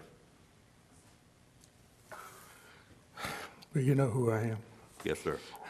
I don't think anybody here is against the development. I've not heard anybody say anything about the development being bad. You heard me say R30, leave it at R30. Let him develop it at R30. Don't care about R30. That's what the plan is. I mean, I can't tell my brother-in-law and sister-in-law they can't sell a man a piece of property because we don't want it to be that way. Just leave it at R30. Let him develop it at R30. Development's going to come. We know that. Don't particularly like it, but, you know, I can go outside and do anything I want to do right now. I got a house 200 feet away. Maybe not. Nobody's said they were against the development. They're just against the R30. Thank you. You for the R30? Yes, sir. All right, anyone else before I close the public hearing? Entertain a motion at this time to close the public hearing. I move that we close the public hearing. I got a motion by Mr. Wells, a second by Mr. Belfield. Any questions on that motion? All in favor of the motion, let it be known by saying aye. Aye. Any opposed by a like sign? At this time, I've had a couple of requests from commissioners to take about a 10-minute break, and I would like to do that at this time. We'll come back and deliberate on this item. Thank you.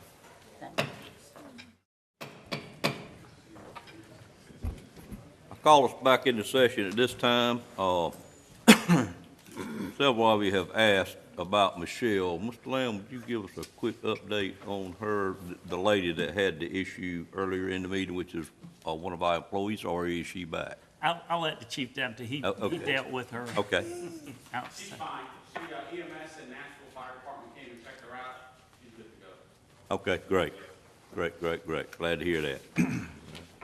All right, board members, we now have closed the public hearing, and are there any more questions of staff about this item prior to me calling for motions?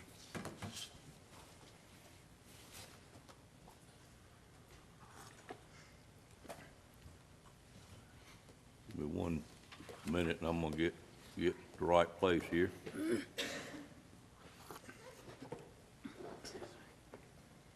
I have one question, Ms. Nixon. Yes, sir. I don't recall, and it may have happened before, and I just want a brief explanation of it. When we had a rezoning request that was made to the staff that went through the planning board, that actually came to us with a third alternate, which would be the R20.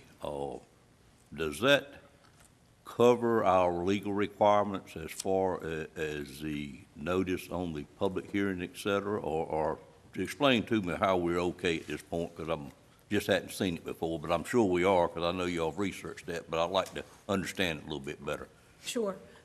Basically, it's covered in the advertisement because the R15, which was the original request, is considered to be more restrictive than the R20.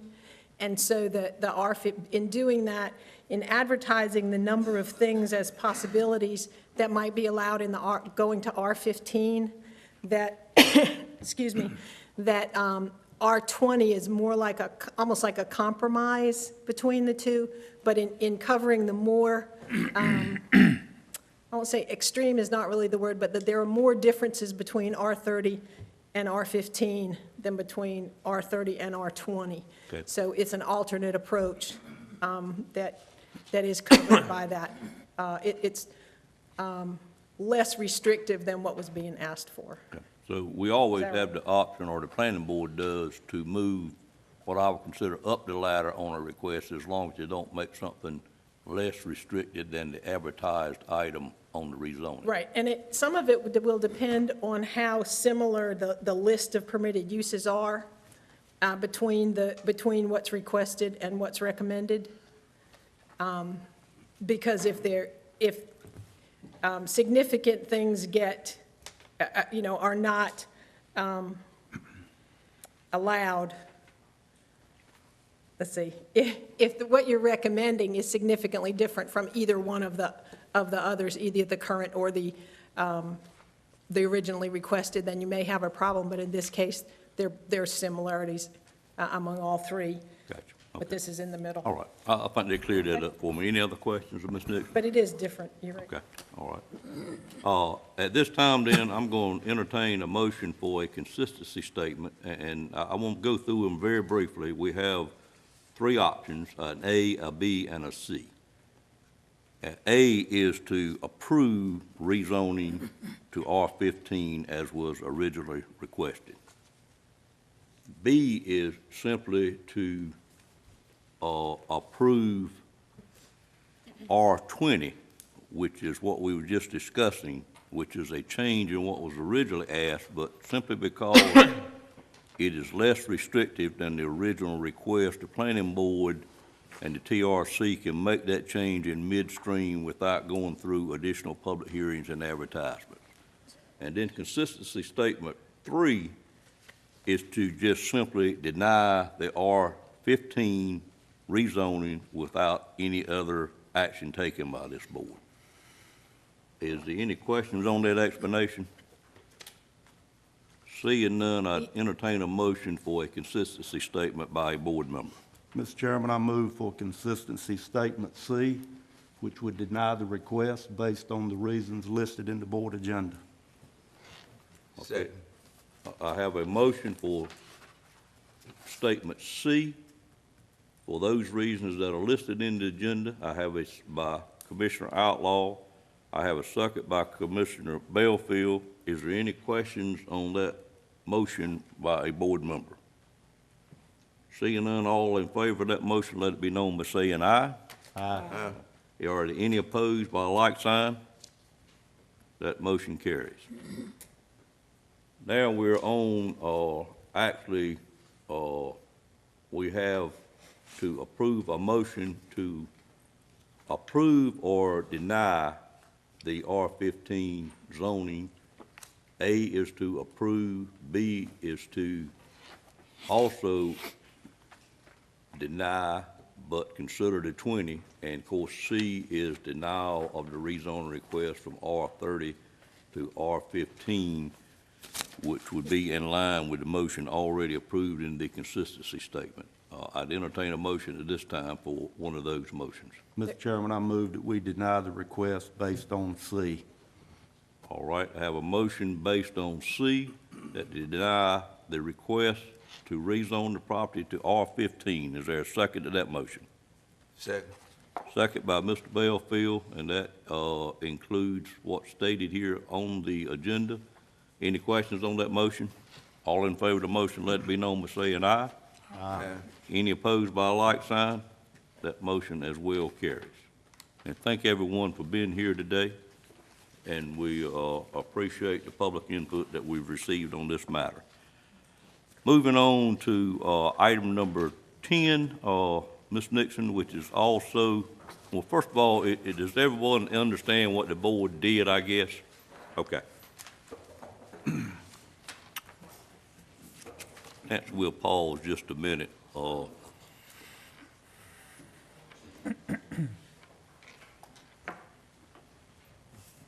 item number 10 is an additional text amendment, and it is a change to the Unified Development Ordinance as it relates to a temporary housing situation connected to a major construction project to take place in Nash County. And turn it over to you, Ms. Nixon. Right, well, what we have today is a request by Orpha Jean Watson to amend the Nash County Unified Development Ordinance in order to add a new use, a temporary major construction campground and RV park in RC Rural and GC General Commercial zoning districts with, excuse me, with some development standards. I would just mention that this request is, has been made by Mr. Watson in order to allow him to respond to some inquiries that he has had related to temporary camping arrangements for RVs, for workers who will be working on the Atlantic Coast Pipeline construction project.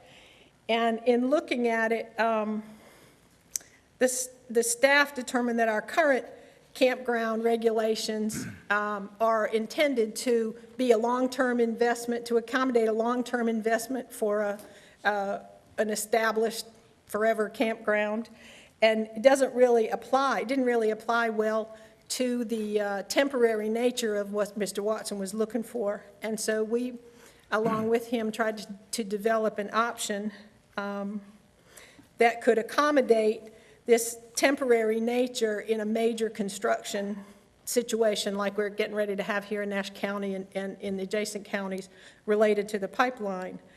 So this text amendment that he submitted would permit up to 10 camping or RV spaces in the general commercial and rural commercial districts for 12 months with some extensions possible depending on the construction project. And I would just note, if I could just summarize sort of where it's been since his application. He originally talked with us about it. It is, in some senses, time sensitive because the construction project is getting ready to begin here in Nash County. Its duration is expected to be approximately a year.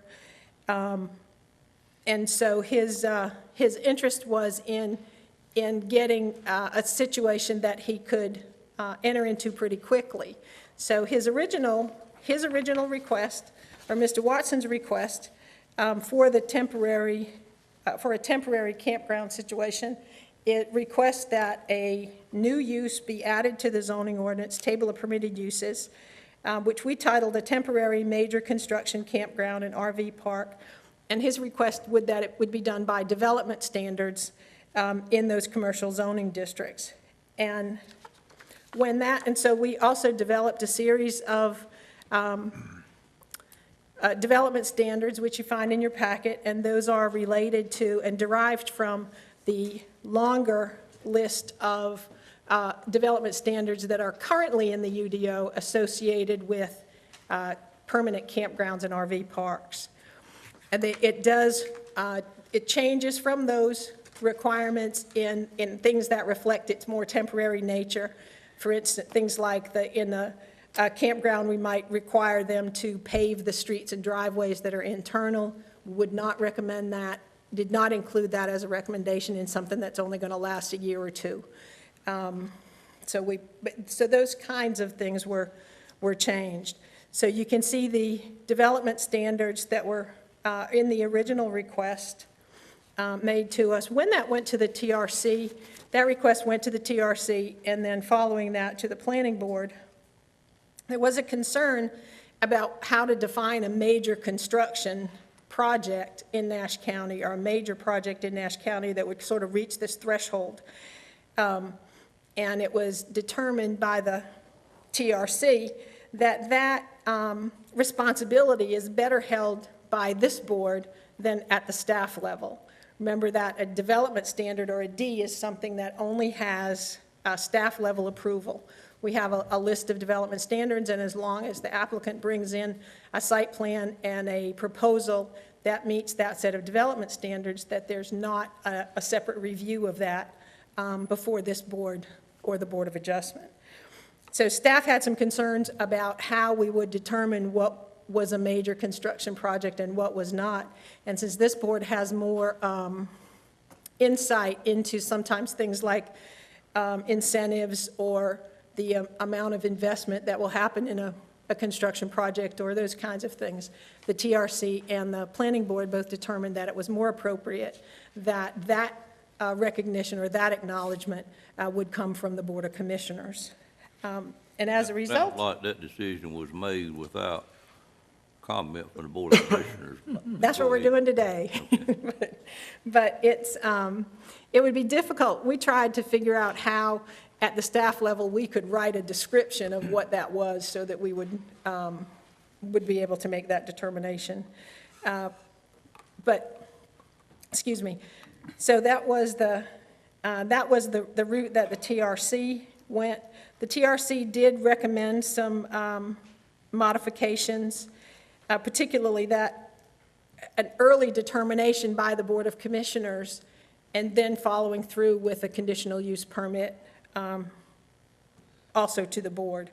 And the purpose of that was just to identify, to be sure that the project was going to be recognized as a major construction project in the course of that permit application. So that would create a sort of a two-step process, that the applicant would come first to the board and ask for the project to be designated as major, and then they would come back for the conditional use permit. Then when it got to the planning board, then the amendment, the planning board added some additional language to inhibit the clustering of such parks. They were concerned that if you had a very large area, could you apply for more than one major construction park on your same piece of property, or could a variety of properties in a very small area apply for independent special use permit, or could apply for independent permits, and so with the unintended effect, but the consequence that instead of having a small temporary park limited to 10 sites, you would have 15 small temporary parks all in a very small area, which would be the effect of having 150 sites. Does that make sense? So that was the clustering that the planning board members were concerned about should something like this come up in a construction situation. So the planning board did offer that additional language. And we can go through let me go quickly through some of the requirements that I think might be a little bit different than it's required to have a site plan. In this application, it's required to include information describing the major construction project. In the planning board's version, in that recommendation, the application would actually include a positive determination by the commissioners that it did qualify as a major construction project. No campsites could be sold or could be leased for a period that was beyond the zoning permit. Campsites couldn't be used as permanent residences. They don't allow accessory buildings and structures. You can't build porches and decks. So anything that wouldn't be easily moved away at the end of the year or 2-year construction period would be discouraged in this temporary campground idea. The exception to that is a possibility involving water and wastewater services.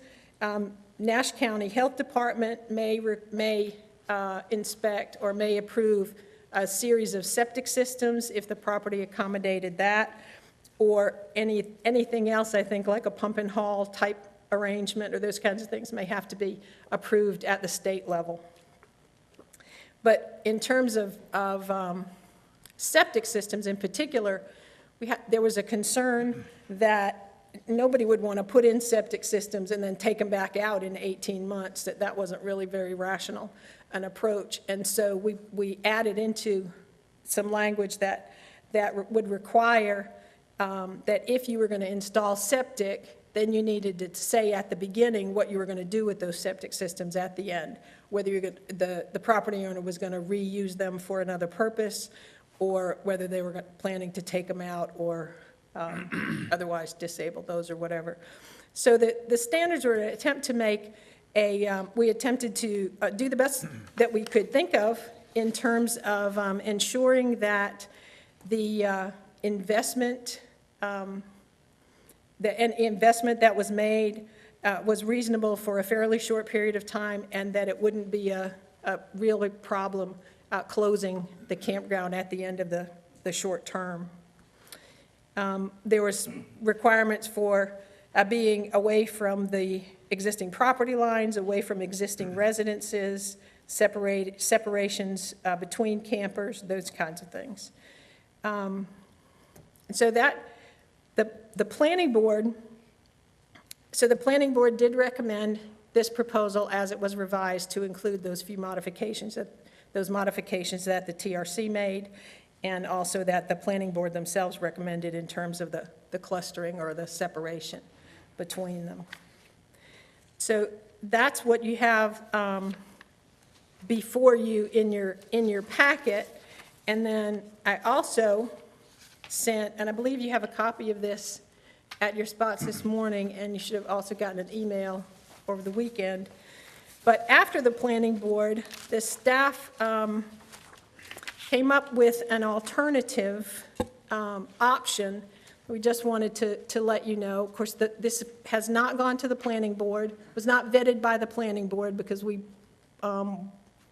didn't discover it or come up with it until after the planning board meeting. But so it has not gone through the planning board, but we did discuss it with I did discuss it with the county attorney. And what it would be an option, instead of the two-step process that was recommended by the planning board, in which the commissioners would make a determination first, and then that determination would be included with the application before a permit. The board could also just revise the existing private campground and RV park requirements from a D, which is a development standard, to a C, which is a conditional use permit. And then instead of requesting a major construction determination, the applicant would just apply for a conditional use permit and ask for revisions in the development standards for private campground and RV park requirements based on some existing text that is in the conditional use and special use section of the UDO that allows the board to deviate from the usual standards based on extraordinary circumstances. That's existing language. It's highlighted, specifically says, and this is relating to conditional use permits, the permit issuing board may not attach additional conditions that modify or alter the specific requirements set forth in the ordinance unless the development in question presents extraordinary circumstances that justify the variation from the specified requirements. So what that would do was that we talked to the, as I said, we talked to the county attorney about whether or not we were interpreting that correctly to say that the board has the authority in conditional use permit, in issuing a conditional use permit or approving that permit, to deviate from the standards that are in the development standards, in the ordinance, if you cite extraordinary circumstances. So the thought was, instead of trying to define what a major construction project is, or in the interest of applying something like this, an RV park requirement or a campground or something that might be required, for instance, after a natural disaster or something. You may remember after Hurricane Floyd years ago, there was an immediate need for some shorter term campground type things. And this kind of text could be used in that sort of a situation, a natural disaster situation, as well as something like a major construction project. So it's just another option for you to consider. It gives you, I think, a little more flexibility in determining the type of disaster or the type of extraordinary circumstances that apply. And it also provides a board review, a permit review of a campground and RV park, which currently in our ordinance, if you're a neighbor, you would have no opportunity to voice your opinion on whether or not somebody was going to put a campground or an RV park next to or near your property, as long as it met the development standards. And then what it does do is it would mean that each conditional use permit that came forward requesting those extraordinary circumstances, the board would have the opportunity to determine whether or not that whatever the situation is at that time meets that extraordinary circumstances threshold. And then you would be able to basically craft the standards according to what that extraordinary circumstances requires. The advantage of that is that we don't have to try to imagine what restrictions might be appropriate for any set of extraordinary circumstances. It leaves that flexibility with the board. In essence, what would happen is when the applicant came forward to the planning board through the conditional use process, staff would incorporate in the planning board's report the list of development standards that the board came up with for the temporary campground use, and look at the specific circumstances based on that. And the planning board would send you a recommendation that had any revisions to the development standards that they would recommend. So it makes, I guess what that says is it makes it easier today because we don't have to go through the specific development standards if you don't want to, and it gives you more flexibility later. But should we get an application, it might be a little more difficult to go through that on the individual application for a conditional use permit, because at that point you're trying to make it fit that request in a little more specialized way. I feel like I need to go back to the planning board recommendation and tell you what that was. Let me ask a few things, I hope. Sure. I'm a little bit confused, but Sorry about maybe that. to help all of us. First of all, does this last thing that we got this morning take care of what the original applicant, Mr. Watson, asked for? It does. It keeps Mr. Watson on the same timetable in terms of moving forward that the planning board recommendation would do. Okay. That does add additional time from the development standards approach that Mr. Watson asked for in his petition, because in his petition, if the board adopts the development standards today, he could bring that in tomorrow for a staff approval, if he had all his ducks in a row. He could bring that in, and under either the planning board's scenario, recommended scenario, or this other option, it would add about 30 days to the process, because it would go back through the conditional use permit and the conditional use permit process.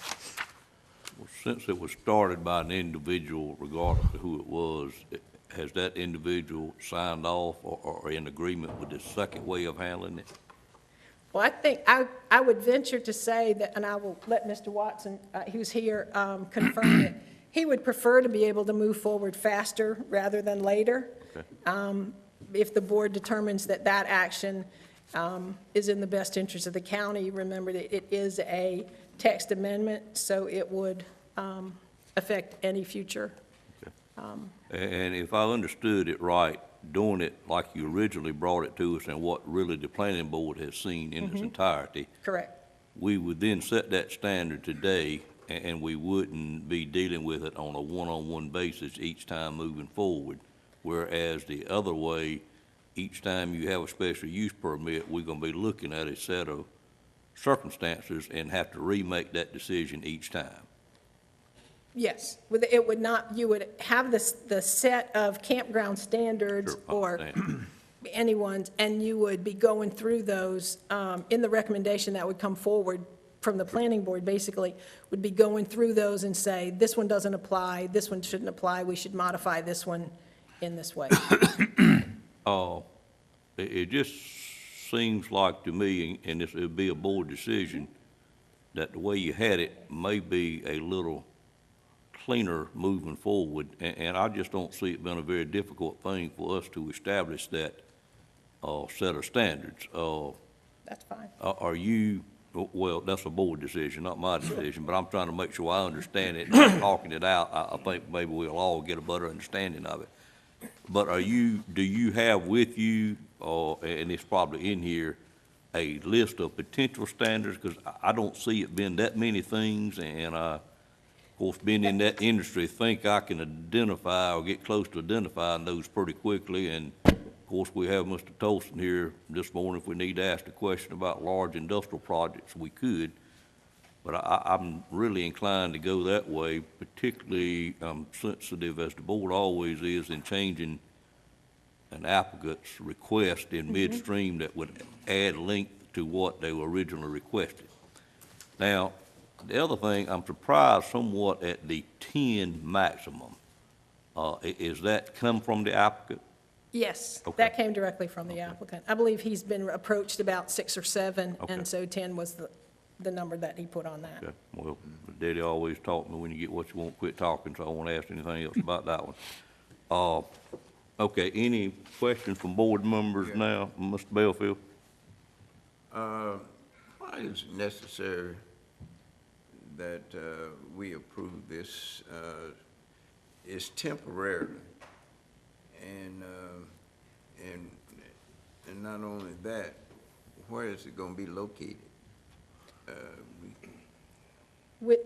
All of that is important, and I just don't see the need to even take any action on this, and it ought to be on I almost say it first come, first served. That's not what I really mean. Each individual case that this board ought to be able to deal with, rather than passing a general ordinance that they don't have to come back before this board. I'm not quite. I think that's really one of the questions being asked for the board to determine today, is whether you prefer to set the set of standards today and then just have it reviewed in the future at the staff level for approval, or whether the board does want to see individual circumstances come before you. Commissioner Belfield, I think you're saying basically the way I felt is we can put it in the text amendment today, and then it's a staff level decision moving forward with the standards that we set. Whereas the second way that we are seeing for the first time this morning brings each one of them to us. And of course, we need to understand. That sounds better. Okay. We do need to understand your question about where is it at. And of course, what we're doing is countywide. It's nothing wrong with asking that question. We'll find out, but that's not going to change things. Yeah, I know if we approve it, it would be Yes, sir. countywide. Okay. I think case by case, There, Sounds better. if I could just clarify. Well, Mr. Belfield, you've confused me now, like I confused you earlier in the meeting, but do you want to see each one of them brought to you and this board make that decision every time, or do you want to get our text amendment so it's staff level approved? I think it ought to be brought to us. Okay, all right. Well, that is opposite of what I said originally and my thought on it. I thought we were together, but apparently we are not together. So I misstated that too. Okay. Mr. Chairman? Yes, Excuse ma'am. me, I'd like to clarify there. Yes, ma'am. Actually, three. On the I first understand. one, okay, the two of them do bring it back to the board. Right. One is to bring it back to the board, but establish the standards today, and the other one is to bring it back to the board and let the board craft the standards each time. Right. But Nancy, you said if we choose that, which is option 3 on this paper you gave us this morning, then that holds Mr. Watson up? It holds Mr. Watson to the same schedule that the planning board recommendation does. The fastest option is to adopt a set of development standards today, and we would need to add criteria that defines what a major construction project would be so that the staff knows how to determine that. And then that would be the fastest one, because if you adopt those kinds of standards, then Mr. Watson or any applicant is on a staff-level review schedule and not tied to a monthly planning board and commissioners. Well, what I was after is, schedule. we don't hold him up while we're figuring it all out. Since he's petitioned to do that, if we do whatever it takes to give him the go-ahead so he can go ahead with his project, and then can't we deal with all this other stuff later? I mean, I don't hold him up while we're trying to figure it out. Well, in order for him to go forward, we have to be able to tell him how he can go forward, whether he just needs to bring the staff a site plan and we review it and give it back and approve it at the staff level, or whether he needs to come back to the board. So if we approve option 3, then that's what he would have to do, come back with a site plan and just planning board or whoever approve it. It wouldn't have to come back to. It does, both the planning board recommendation and the option 3 both come back to this board. The only one that doesn't is the staff level review with development standards, which is his original request. And all we're gonna be asked in that scenario is to set what determines the major construction project. Correct. Okay. And that is something, if we learn moving forward, because it's gonna be a very rare item, we hadn't had one in 16 years, that we could alter that in a future meeting if we saw the need. Correct, it would be, Moving forward, if always. you establish it as a text amendment, Right. kind of a definition at this point, then you can also Add additional text amendments moving forward. add additional, you could revise it with text amendments going forward, yes, sir. Any other questions this time, before we go into a public hearing on this? Mr. Lamb? The other 7 counties, have you gotten any input from them as far as whether they're being asked to do the same thing? The other 7 counties in the pipeline? We have not asked all of them. I did ask Wilson County, they haven't made any arrangements, and I asked Johnson County, and they were going to check, but have not gotten back with me on that, in terms of that. They've had a recent change in planning staff there. And this may be a Jim Wren question, but for tenancies beyond 30 days, there are no occupancy taxes, is that? 60 days. 60 days? Yep. So any tenancy beyond 60 days, there is no requirement to charge occupancy tax? I think that's correct. That's right, 60 days. I think that's right. Yep. Okay, thank you. This would not apply, I'm sure. Because they would be more than 60 days, Right. yeah. Because we try to determine that up front, so we won't have so many refunds, which we tend to have to deal with occasionally. Right. On occupancy tax. Any other questions? Thank you, Ms. Dixon. At this time, I would call for a motion to go into public hearing on this text amendment. So moved. Moved by Ms. Barnes, there a second? Second. Second by Ms. Richardson. Any questions on that motion? All in favor of the motion, let it be known by saying aye. Aye. Any opposed by a like sign? Motion carries. Ladies and gentlemen, we are now in a public hearing to hear from anyone in the audience that wishes to speak on this proposed text amendment, either for or against it. We'd ask that you come forward, state your name and address, and we'd be glad to hear anything you wish to say about it, and what you say will be in our minutes and be considered in our deliberation on this matter. Mr. Watson, good morning. Good morning, Mr. Chairman. Orpha Jean Watson, address is 13207, NC Highway 48, Whitakers. I was approached by a person with Price Gregory Construction Company. They are handling the construction of the pipeline. They were looking somewhere for 30 or 40 trailers, but I didn't want to do that. Then he said he had 6 or 7 supervisors that like to be separate from the rest of the construction. So that's where the 10 number came from. We're going to keep it small.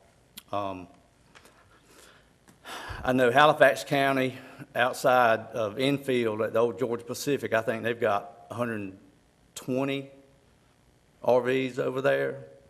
I mean, the people that are coming in to do the work on the pipeline that's what they do. They travel. They've got their RVs because they're all over the country doing these jobs.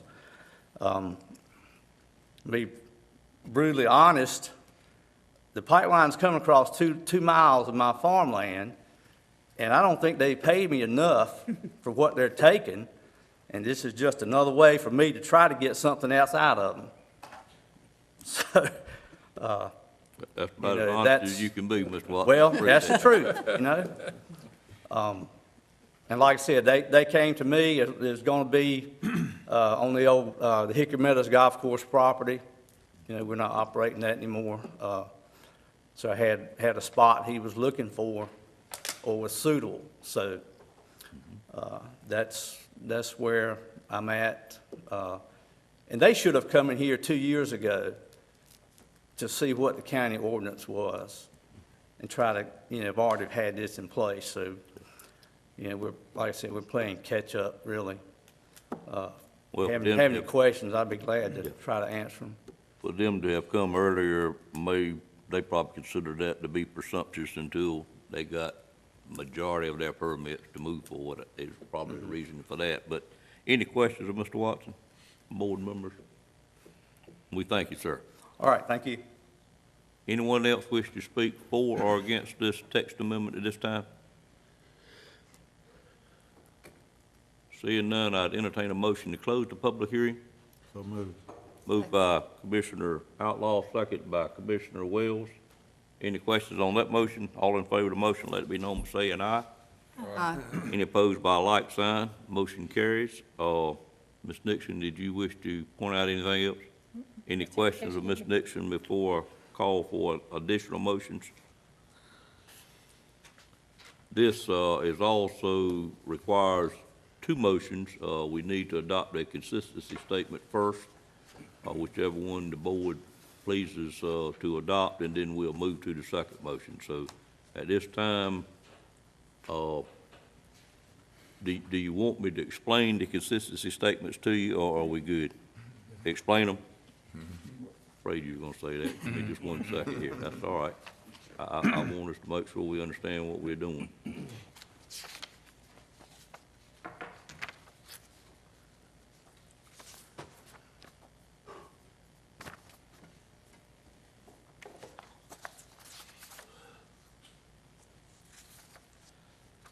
If we do consistency statement, well, we got 2 or we got 3? We got 3. 2, and then we got another one added this morning, is that correct? Well, it depends, if you can, consistency statement A simply finds that the request is not inconsistent with the land development plan, because the plan doesn't really address this type of request. So that simply finds that it's not inconsistent with the plan. And that the amendment would be in the public interest, and the standards are reasonable for Nash County. The second one, consistency statement B, simply says that it's not consistent with the land development plan, and then we would give reasons why. It is possible to find something consistent with the land development plan and then vote against it, or vote in favor of a revised version. So you do either one. And the third one? And the third one, the consistency statement is consistency statement in the new option would find that it is not inconsistent. It's similar to consistency statement A, but then would be followed by a recommendation for that option. Okay. So it's essentially consistency statement A. Okay. So, try to put it in layman's terms, if we do A, it means we could move forward today and adopt those, the criteria that establishes what construction project, this type of construction project would be, and it would allow the applicant to move forward the quickest. If we think it isn't consistent with our development ordinance, we would vote for B, and that would put you in a position where you should decline or not approve changes in the text amendment and say it can't be done, basically. But A allows for the establishment of a permit for temporary major construction. Yes, sir. And it would be decided that would be through text amendment. That's correct. And be handled as we handle all other text amendments. That's correct. And then it would have to come before this board if there was question about what is a major event. I think we're gonna set those standards today. We're gonna set those standards. Right, but we would always have the option of adding additional or altering those at any meeting moving forward if we, in haste today, do not get it quite right. So basically, A is the approval of the request by the applicant. Yes, sir.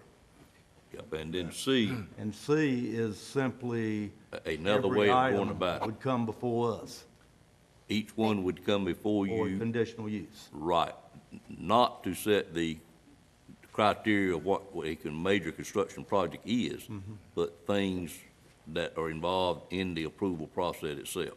And would that not be inconsistent with what we normally do? Do we typically, I don't remember us we do not. typically doing that. I'd say we do not, hoping Ms. Nixon agrees with that.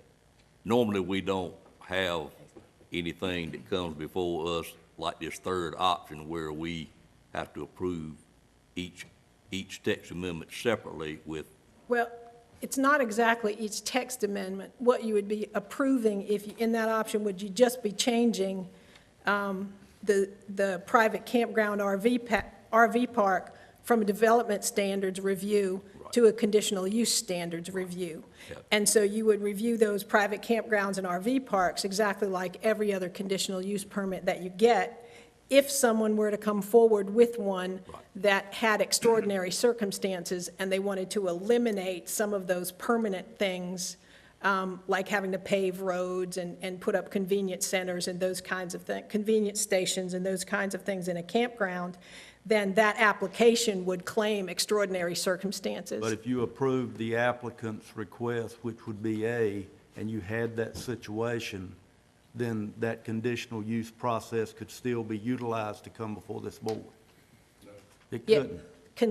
Why not? if you went with the planning board's recommendation, that would happen. If someone was Because- asking for a change in the text amendment? Let me back up. Consistency statement A, adopting consistency statement A to say that the request is not inconsistent with the land development plan can be followed by any of the approval actions. You could approve it the way that the applicant submitted originally with a staff review. You could approve it the way the planning board recommended it with that list of conditions and the commissioner's determination that the major construction project qualified, Or you could also approve the option 3, which was the change to conditional use permit using the existing extraordinary circumstances language. So the consistency statement just says we can go forward because it's not inconsistent with the plan. And then the determination would come in the motion to approve or deny as to what it was you wanted to approve or deny. Mr. Outlaw, basically what the difference between 1 and 3 is, 1 is a text amendment, 3 changes it from a text amendment to a special use permit. Is that basically what we're doing? They're both text, one of them, 3 changes it to a conditional use permit, and one would, well, let me see, let me back up. In the consistency, the difference between consistency statement 1 and 3 is just how it words the sentences about the development standards. One refers to mitigation of actions, and the other one does not, because you're not mitigating actions at this point. You're just applying the conditional use permit to the existing park standards. So they're essentially the same, and you could go forward either way, and we'll be sure that the language matches. One of them will take, the third one will take an additional time to do it. Number 2 and 3 take it. 2 and 3 will, yeah. Correct. Yep, yep, okay. All right, I'd entertain a motion for consistency statement, A, B, or C. Mr. Belfield? If we adopt this consistency statement, and we talked about maybe you may need to make some improvements or amend it, but if we do that, it wouldn't apply to this particular request, would it? Yes. Yes. That's like changing things after you've started operating? No, No. no, sir, he hasn't submitted an application for a campground because he has to submit, the board It needs to. hadn't been submitted yet. Correct. No, he needs us to take action so he can submit it. Is the end result for Mr. Watson the same thing now? What, if we do option 3? I get back to you said to start with, it's going to take longer. He got to come back for approval after that? Yes, But he's also got to do it if we approve the planning board's recommendation. correct. So it seems like to me we're getting a little bit too complicated. My thing is, let's let him get on with his project. Then if. You know, then- if we're gonna hold him up, if it's the same 30 days, fine. If one's gonna take 60 and one's gonna take 30, I say, you know, I'm in favor of letting him go ahead with his project, and we worry about the other stuff later. But I don't quite get it all. Mr. Combs, the only way you can accomplish what you just stated was adopt consistency statement A. And that's what he asked for. And that's what he asked for originally. So how are we, you know, And I'm waiting on a motion for a consistency statement. I'll make a motion, we approve consistency statement A. I have a motion and a second for consistency statement A. Is there any questions on that? I'm not pushing it, trying to not have every commissioner understand what we're doing. So you have any more questions? Seeing none, all in favor of that motion, let it be known by saying aye. Aye. Opposed by a like sign. That motion carries. And I think that allowed us to do 2 things moving forward, Ms. Nixon, if I understand it correctly? Well, you. Or yeah, does it allow us to only do 1? No, you can do, actually. Any of them, really, You can probably I do all understand. 3, anything that you want. Really and truly, if you would explain, using the guidelines that Commissioner Combs set forward, which one we need to adopt, so we can take If- care of it all today? And do we need to come up with these line items prior to taking this vote or after we take that vote? I'm going to check with the county attorney on that, if you give me a minute, but He just told me before. okay. I mean, that's part of the text. I think what I was going to ask was, as the amendment itself, the way it was submitted, but directly from Mr. Watson, it says that he would be required to include information in his application or in his request for the campground to the staff, to include information about what makes the project extraordinary, and that staff would make that determination. The problem is staff doesn't have, our issue was that staff doesn't have resources to make that. So with that, Okay. you could adopt that. Sure. Doesn't mean staff may not bring it back to you and ask you if you think this particular application is a major construction project. Did If y'all, you do it that way, don't you have to still decide what a major construction project is? Staff has to do that without Staff has to do that parameters. too? Okay, Right. then I might be wrong. Until we come back and may modify that in order to define some parameters. But the amendment could be adopted the way it was submitted by Mr. Watson, and then the burden would be on staff to determine what was major and what was not major construction project. but staff wants some criteria in which to make that decision. It's not required, I don't think, for adopting it, but if we get an application, I think staff would want some guidance. Does that guidance take a meeting to give you that guidance or not? I think that staff could do it in the process of processing the application, which would likely not be as long as a state review of environmental health or a septic review context.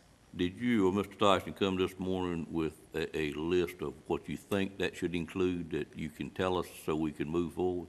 We did not, because we had a hard time at the planning board level even thinking what those might be, whether it would be in terms of jobs or in terms of cash investment, or if it was, what kind of terms it would be. We heard this morning that apparently Halifax may already have addressed this.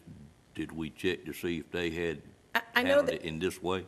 I know that, I don't believe Halifax County has made an adjustment. They have an existing campground that I believe that folks are utilizing. If it's okay with the board, then what I'd like to do is to ask the attorney, is it okay for us to go ahead and approve this and then have the staff to work on this list, which is not gonna be but 2 or 3 items? And I'll be glad to work with you on that, as well as Mr. Tolson. I would ask him to help us in that. And of course, it's gonna include a little bit about disaster. It's gonna include something along the lines of a construction project that is known to bring in a lot of workers from an outside area that we may not have available in our area, and a few other things. And of course, I didn't come this morning thinking we would have some kind of recommendation, but could we possibly come up with a list and then email it to the commissioners and just have the commissioners bless it so we don't have to have another meeting to approve You it? don't have to bless it. You're giving it to the staff to make the decision. Okay, all right, that's wonderful then. All right, I understand that. So, but the staff is going to ask us for our blessing, so we can do Well, that I can tell informally. you what they approved and certainly hear from them. Okay, all right. Woo. Yes, sir, Mr. Belfield. I've been on this board a long time. You have, sir? Longer than But any- I'm gonna tell you, this is the first time that I've been as confused as I've been today. Well, I'm at gonna what make we've been a doing. very kind And statement. I've always felt good when I left a meeting, but I Yeah. tell you, these meetings, and I certainly like to have, if we gonna deal with zoning like this, I'd like to have it where I can time enough to give it a good study. Well, That I come in here I had already and decided. won't have to be asking silly questions. Well, Mr. Bellfield, I've already decided I'm trying to find a kind way to ask the manager and staff to try their best to eliminate bringing third options to us that we haven't seen before, like we've have like this one this morning, if at all possible. I would say that We're one's here on to me. Yes. We're here to accommodate the public, and I think that's what you're trying to do. But it is very confusing because we don't do this every day. I probably have the most knowledge on the board, and I'm almost as confused as Mr. Bellfield is, quite frankly, maybe more so, I don't know. But, And I'm young and dumb, but all the man wants to do is put put 10 RV sites, and I don't see where it's a major construction thing, you know, if he were gonna build a housing development or something, but all he wants to do is put 10 RV parking places, and I just, I think we've got it too complicated. Which one goes with, is that one adopt consistency statement? I mean, we've adopted a consistency statement, we need to go with, You just want to recommend, you want a motion to recommend approval of the original request with development standards. which motion is that? Oh, you can just recommend that with that language. Motion 2, recommend approval. Broken. Okay, so we're can gonna do it with- recommend approval of the text amendment. Yeah, motion 2 in the. Motion In- 2, In motion 2, and we generally would say, you just want to including say, those items listed in the agenda. You did the consistent. typically you would, but you would want to say as with development standards, Okay? and not a conditional use permit. All right, so what she said we need to do is, if this is the pleasure of the board, is to adopt motion, the motion 2 would be to recommend approval of the text amendment, including Development standards. development standards. Correct. Is that it? Yes. Okay. So I'd entertain a motion at this time to approve or deny the text amendment, and if approved, it would also include development standards. So moved. Moved by Mr. Outlaw, is there a second? Second by Commissioner Combs. Any questions on the motion? Seeing none, all in favor of the motion, let it be known by saying aye. Aye. Any opposed by a like sign? Motion carries. I just want to say one thing to Mr. Cone. Mr. Cone, you're not all that young, but you're certainly not dumb. Not done, not done. All right, if I can find my agenda again. Sure. We're now on item number 11. Did the sheriff get here? Yes, sir, he did. I saw him earlier. This is a request on a Governor's Highway Safety Program grant application, and we're glad to hear a presentation by our distinguished Sheriff Keystone at this time. Good morning, sir. Good morning, Board. This grant is a 3-year grant. I don't know if it was administered to all of you, if you've seen it. What it is through the Governor's Highway Safety. It's a very lucrative grant that's highly competitive. Cheryl Leonard from the Governor's Office of Highway Safety is here today. We applied for it a few times back and didn't get it, and this year we've got the possibility of getting it. The first year is obviously the largest part of it. It's $224,000. The federal contribution's $190,000. We'll be left with about $33,000. We're going to work within our budget on manpower to try to take care of that $33,000 this year. The second year, the federal contribution $73,000, and our part will be $31,000. You know, you can't foresee the future, as I've talked to the county manager about before, but we'll try to work in that to be able to accrue that out of our budget. But obviously, you don't know what the future holds for you. We would have did this out of asset forfeiture, but we found out at the last minute that there were some changes to asset forfeiture, and the ability for us to do that is at best illegal, so we had to move from doing that. What it's going to do is the highway traffic safety enhances traffic safety. It's not only for 95, it's for other areas. From the schools, I'm currently doing the teen driver's ed program, going in and speaking with them and things, just put those law enforcement officers there. But the big thing at the end of the day, it's going to be more boots on the ground that we're doing. Also, in these patrol areas that we're short now, they're going to be in those areas working. All of your criminal and your interdiction stuff all starts with traffic. That's one of the big things that I'm on this end of it. As we all know, we've just had 12 overdoses since June, 2 deaths. A third one would have been occurred, but EMS had quick response to that. So we're in a trying time. I think anything that we can do to get law enforcement out there and be vigilant on the opioid front is going to help us. This is one of the things where through the traffic highway safety that we can do this type of stuff. Other comments? I would like to take comments from the board if you've got any questions, and I don't know how much of this y'all have got. I've got the We've got it. total break, okay, We've got it all, sir, that was put in our agenda. right. Questions from board members of the sheriff on this item? And basically, just to summarize it, and I think we have had one of these prior to your time in the past, is that not correct? Very long ago, and to my understanding, it was not managed very well. And with that management thing caused some issues with the governor's highway safety and with the county also. But I can assure you that through Major Wooten, Captain Wilson, Lieutenant Lehman, this program will be managed very well, and it'll be very lucrative for the county. So, just to summarize it, so us as board members understand it, it's a 3-year grant. That is correct. In the fourth year, we pick it all up. You pick it all up in the fourth year, and it is a declining amount each time and an increasing amount the second and third year, which you gave the numbers, and that we have them on our iPads. Of Right, what that takes is correct. place each year. That is correct. Oh, And the first year is the most major one because that's buying the patrol cars and everything down to the boots and MiFis and everything else that's associated with the officer on the ground. And obviously, that'll carry over after the fourth year.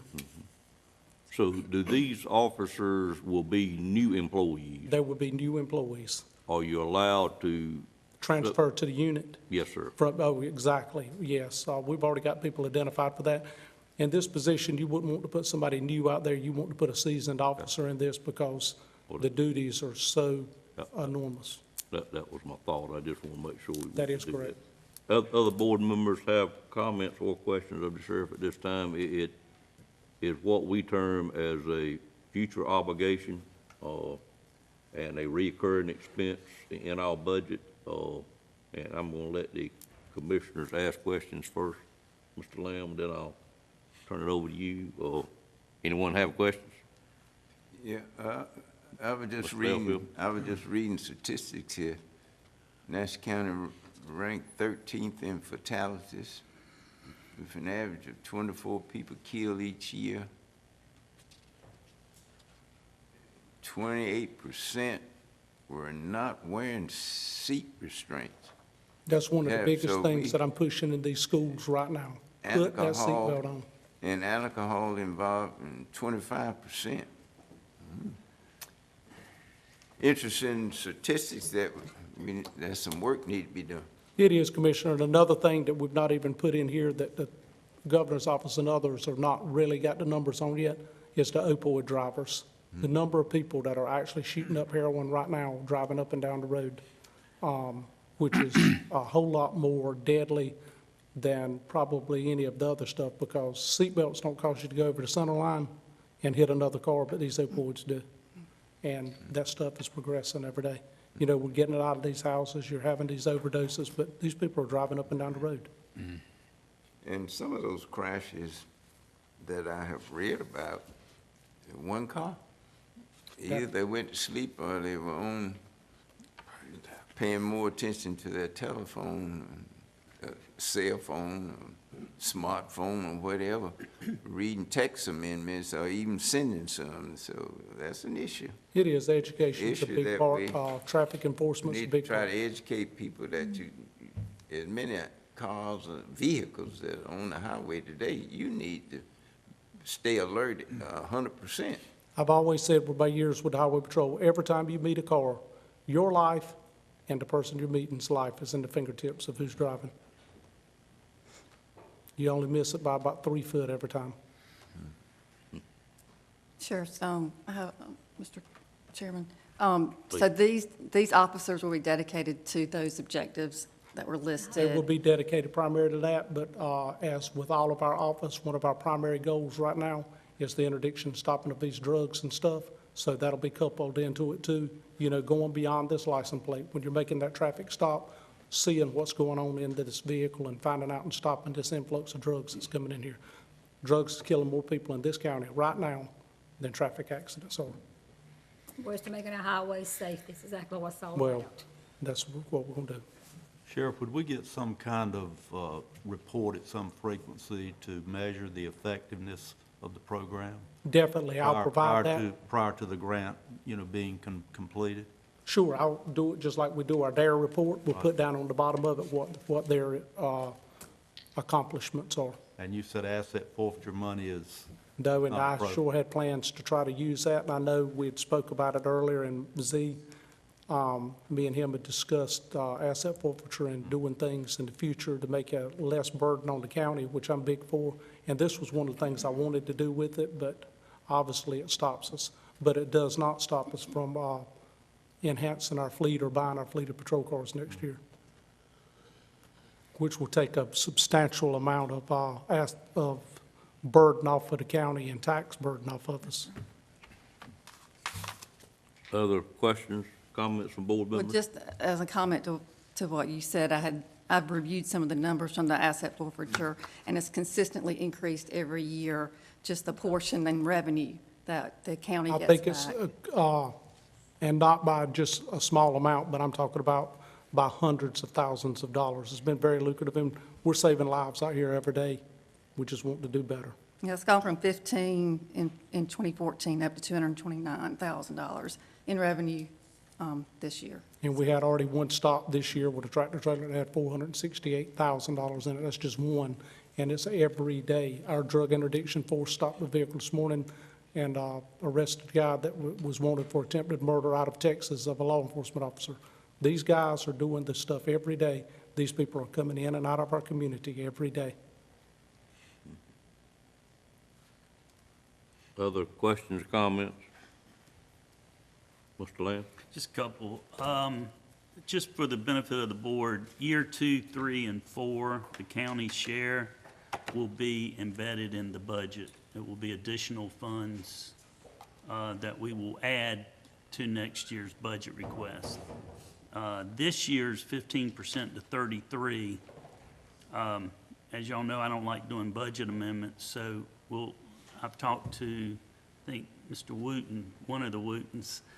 D or D, Dennis and David, you talked to both of them, and we're going to use the sergeant's position that we're waiting to fill. No, well, that's lap salaries, Lap- so we don't use lap Okay. salaries. We're gonna need to find it in operations. We'll work. Yeah, we'll work with you on that. That's 33,000 out of your budget. That's not a problem. It's a problem, but this is really needed. It won't be a problem. The 5th year, you talk about the 4th year, our obligation is 100%. Is there a requirement for a 5th year?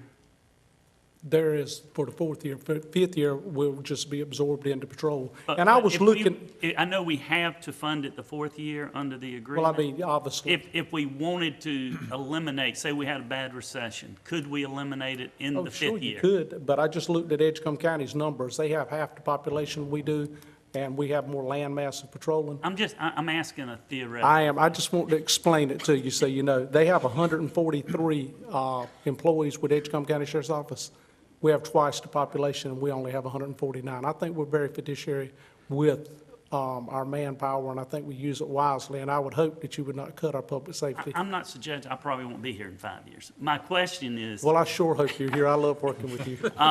my question is, the requirement is you maintain it for at least 4 years? Obviously, that is correct. But there is no requirement No. that you continue at the 4th year? But Fifth year. Fifth. 5th year? Okay. wouldn't you make that determination based upon results achieved? Right. That is, and if you those didn't, results are being reported? that is, and we're going to do that. We're going to put it on the DAR report that y'all get. You just said that you were going to use experienced people in these positions, yet your budget suggests a $37,000 position. Because we've got to put new people in these positions, and the ones that we're bringing in, we have just hired 2 from other agencies, and these, So they will be new people in these 2 positions? well, they're actually new people, but we're going to put we'll have to backfill those positions, obviously, but no, there'll be existing employees for the ones we're putting here. A lot of training goes into this.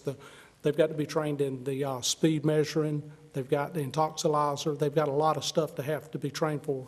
In October, even if you got them then and had to train up a new employee to do this, it would be a year before they were trained up. We have trained up employees that we can put into these special positions, and then we're going to backfill it with just regular deputy positions. My confusion is, are you gonna, these two people on October 1? Right. Are you gonna put them in these positions at $37,138? They're gonna put them as an employee there, but they won't be in this slot. They'll be Right. replacing a person that gets moved to this slot. Okay, I understand that. And that's it, that's all I got. Do you think Ms. Leonard could explain better than you? I think You she ain't could let her say we one look- word. I think she could probably do just as well. I would like a little bit of explanation from maybe Ms. Leonard as to how many of these Yes. are Come on up. issued in the state and what frequency, they're And she could issued. probably explain it honestly better. 30 years she's been doing this stuff, and she knows this highway safety better I than was just anybody. kidding. I knew she was sitting back there and she wanted to say something. Well, I would like to thank all of you for entertaining this application. We, on behalf of our agency, we're quite excited about the interest and the dedication and commitment that the sheriff and his team has put toward addressing traffic safety issues. Our mission, of course, in our office is to have a vision zero, and that's the reduction of crashes and injuries to zero. Commissioner Belford, you identified some very major statistics that are very important to us. Unfortunately, Nash County falls within a 25 ranking of crashes and injuries across the state. It's certainly that those statistics are important to us and certainly all of North Carolina. It puts Nash County on the map. Not so much of an important piece of that we are going to take this traffic grant and try to get to the point where you are not one of the top 25. And so with that, I would like to address one question that occurred in reference to the commitment that the sheriff and his team has to the grant. Yes, after the fourth year, there is no more financial, quote-unquote, contributions that you have to put forth. But our premise in our agency with each sheriff's, each local department across the state that we fund, we encourage those traffic grants to maintain and become consistent. And so 10 years from now, we still would like to see not only a traffic grant with personnel that are focusing on traffic safety issues, because again, you're ranked 25, and we have a long ways to go to get you away from that ranking. So thank you very much. Pause 1 minute and see if I have a question for you, Mr. Lamb. Yeah, this sheriff's never had any positions eliminated, believe me. So it won't be a problem. But I just want to make sure that if there was a great recession and they had to cut positions, even if it was a different position, that there's not a manpower requirement under this grant of a certain number of people that if we can't, we could cut here if we had to, but I'm not suggesting we will. I doubt very seriously we will. What division will these two people be under? Will we have? It'll be under the direct leadership of Captain Wilson, who is the interdiction. Okay. So you already have that person in place and? I've already got all that set up. Great. Just waiting on the. Thank you. That's all I got. All right, any other questions, Ms. Leonard, from board members? How many of these do you normally award in a fiscal year's time throughout the state? I'd say probably about close to 100 grants across the state with the amounts of money that we have. Number of traffic grants is to the size of what the sheriff is. Right. Pretty significant across the state.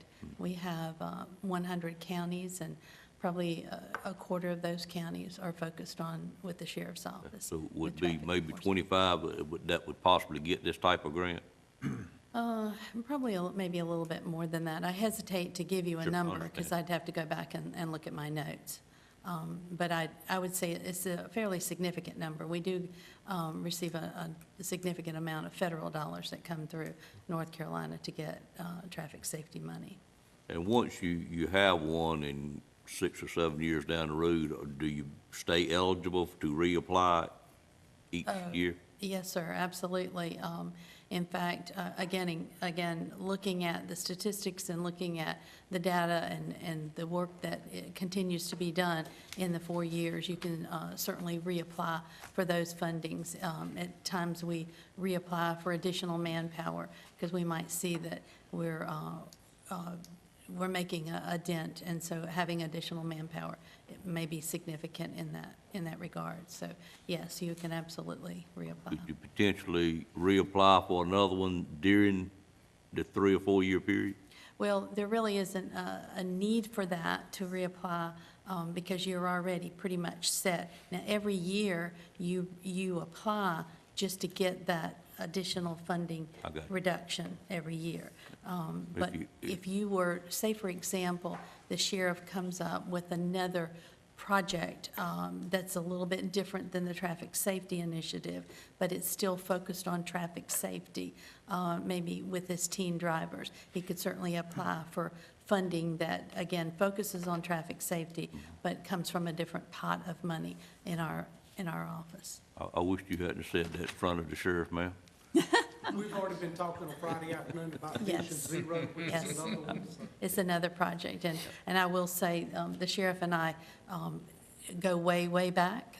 We've worked together for a number of years on traffic enforcement areas, and so again, I feel quite pleased and proud to be working with your staff and your county as well. We Thank you. certainly, as a board, wish to thank you for helping our sheriff in obtaining this type grant. Absolutely. As we all know, we certainly have a lot of issues with, for whatever reason, affected drivers on our highways every day. And there are many, many ways in which they are affected. My biggest fallacy myself is, which I've been in the car with my wife for 14 hours this weekend, and don't know how many times my phone rang, but she won't allow me to touch it when I'm driving. So I think that's probably the biggest problem we have out there, are the phones themselves. One other question. Yes, sir, Mr. Lamb. It's good to know that we now have a way of adding new positions in the future to your department. We just go through the governor's highway safety program. Always said partnership is the best way to do it. And the other thing is, how long have you been at the highway? What year did you start? She may not want to answer that, Mr. Lamb. My wife A worked long- there. a long time. 82, 83, 80, that time. 82, 83, I wasn't there. Started when she was a child. Yeah. Thank you. Let me ask just one final Sure. question. Are all the counties along the I-95 corridor involved in this program, or none of them, or? They're not, I don't know how many of them are, but Robinson County's just got a new sheriff, and I think she was down there Friday with him, and he's starting up a very good program down there, which will be very lucrative for us in working these type of programs on I-95, because the problems they're seeing there, same ones that we're Seemed seeing. like it would help us if they were. It will. And Absolutely. I can't understand why you wouldn't. I don't know how many there is at this time. Again, I'd have to go back, but we do have, and we have had in the past, a number of the counties that fall up and down the I-95 corridor that we have funded. And many of those traffic grants are still in existence. One of the projects that the sheriff's alluding to that we're doing in Robertson County is a partnership with community development and communities, all areas of city, county government, hospitals, et cetera, having partnerships, because as you were alluding to in the distracted driving on your telephone and how your wife affected your better choice. inability to conduct my business the weekend. Yes, sir, and that's the way we would frame it. But I would say that in this particular project, we're looking at a partnership and that everybody owns responsibility and everyone has a responsibility to get us to Vision Zero. And if you will, in the very near future, we'll be bringing that proposal back to you under the auspice of the sheriff to work with you, the commissioners, and all your other partners across the county to help us strive to Vision Zero of So traffic. our neighbors to the south and the north, they're not involved in this program? I'm speaking of the counties that adjoin us to County, the south and the north. Halifax has had grants with us. Edgecombe How County. about Wilson County? Yes, Wilson County actually has an existing traffic grant that they're working on right now. So there's a lot of county partnerships that can be done, and many of those, when we have traffic grants, when we have traffic initiatives, like our Booze It and Lose It, Click It or Ticket programs, we work together in adjoining counties. We have a program called Border to Border, where we focus on drinking and driving and not wearing your seatbelt. And so we partner with our counties and our local law enforcement agencies as well to work together. And of course, we won't forget our state agencies as well.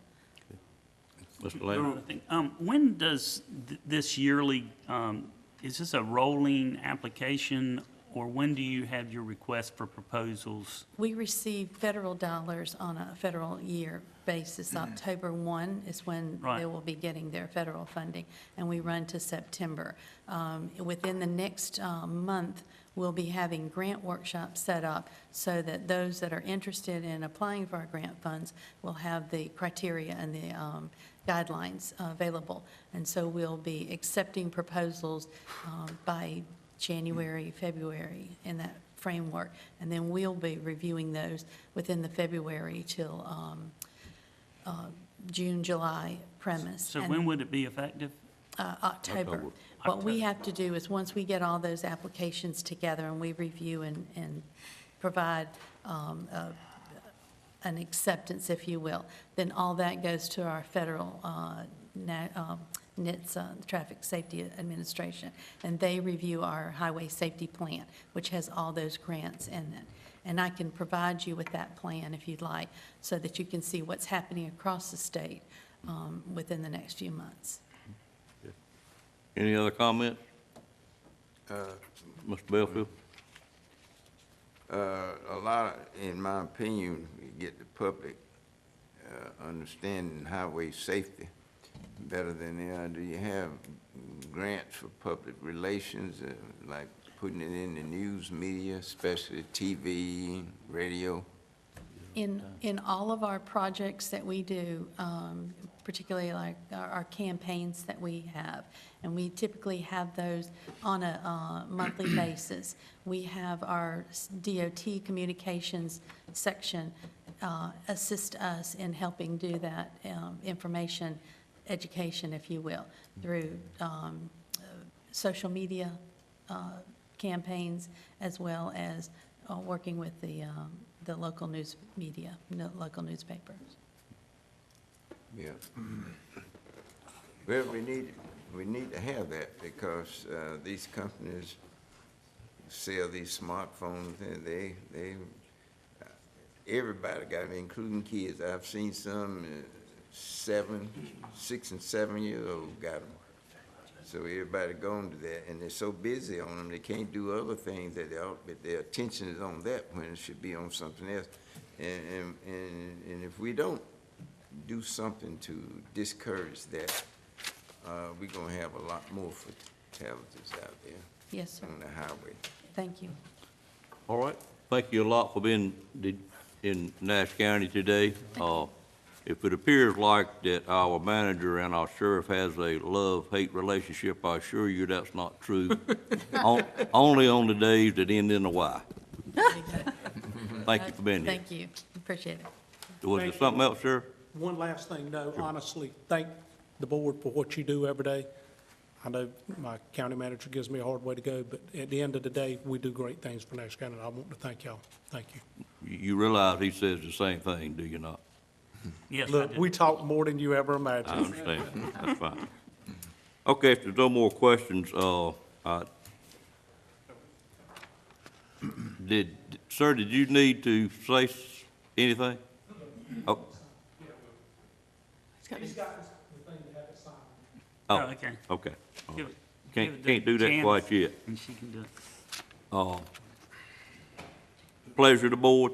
I make a motion that they approve, that they apply for the grant, and I'd like to thank them for all the work they're doing, and we expect a whole lot more out of them. Thank you. Second.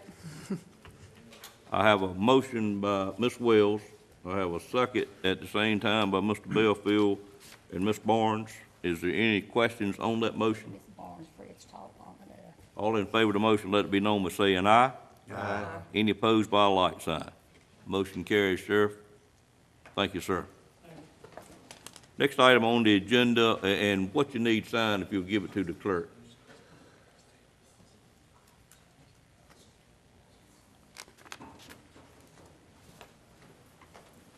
And Sheriff,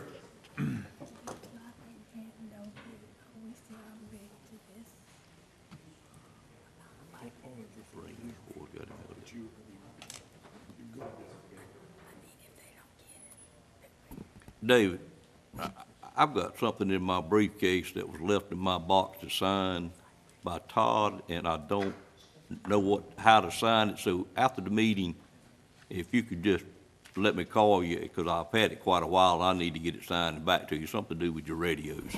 Yes, sir. Okay, I'll give you a call. Todd down, so, I'm sure it's he was asking me about it before I come up here, that he said you were gonna have to call him about something. Yeah, somebody's gonna have to explain it to me before I can Okay. sign it, but. All right, I'll get with him, when I go outside. and Okay, tell him. I'll call them when we finish up today. Yes, sir. Thank you. Item number 12 is a renewal of a franchise agreement with North State Medical Transport and Eastern Medical Transport. Mr. Brantley, good morning, sir. Good morning. Good afternoon.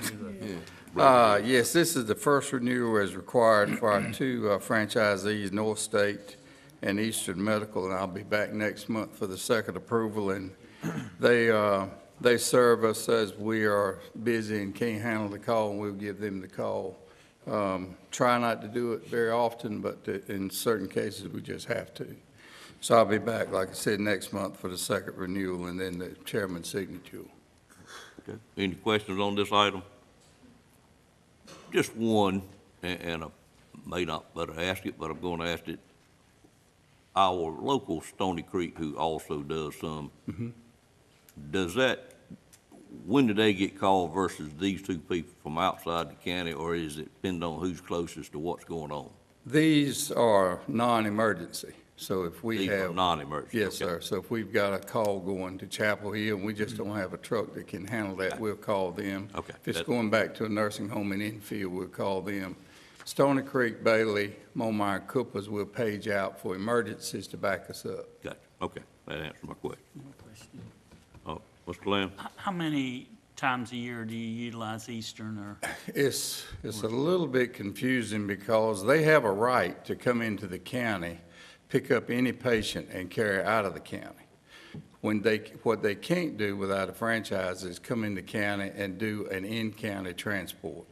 But it appears about 160 calls per year is what we ask them to support us on. And when we give them this permission, does that give them a right to any time come in and compete with our No, sir. convalescents? And if you read here, it says, operate only at the request of Nash County EMS. Thank you. That's Yes, all. sir. No other questions, pleasure of the board? Move for approval. Motion to approve by Commissioner Outlaw, second by Commissioner Belfield. Any questions on the motion? All in favor of the motion, let it be known by saying aye.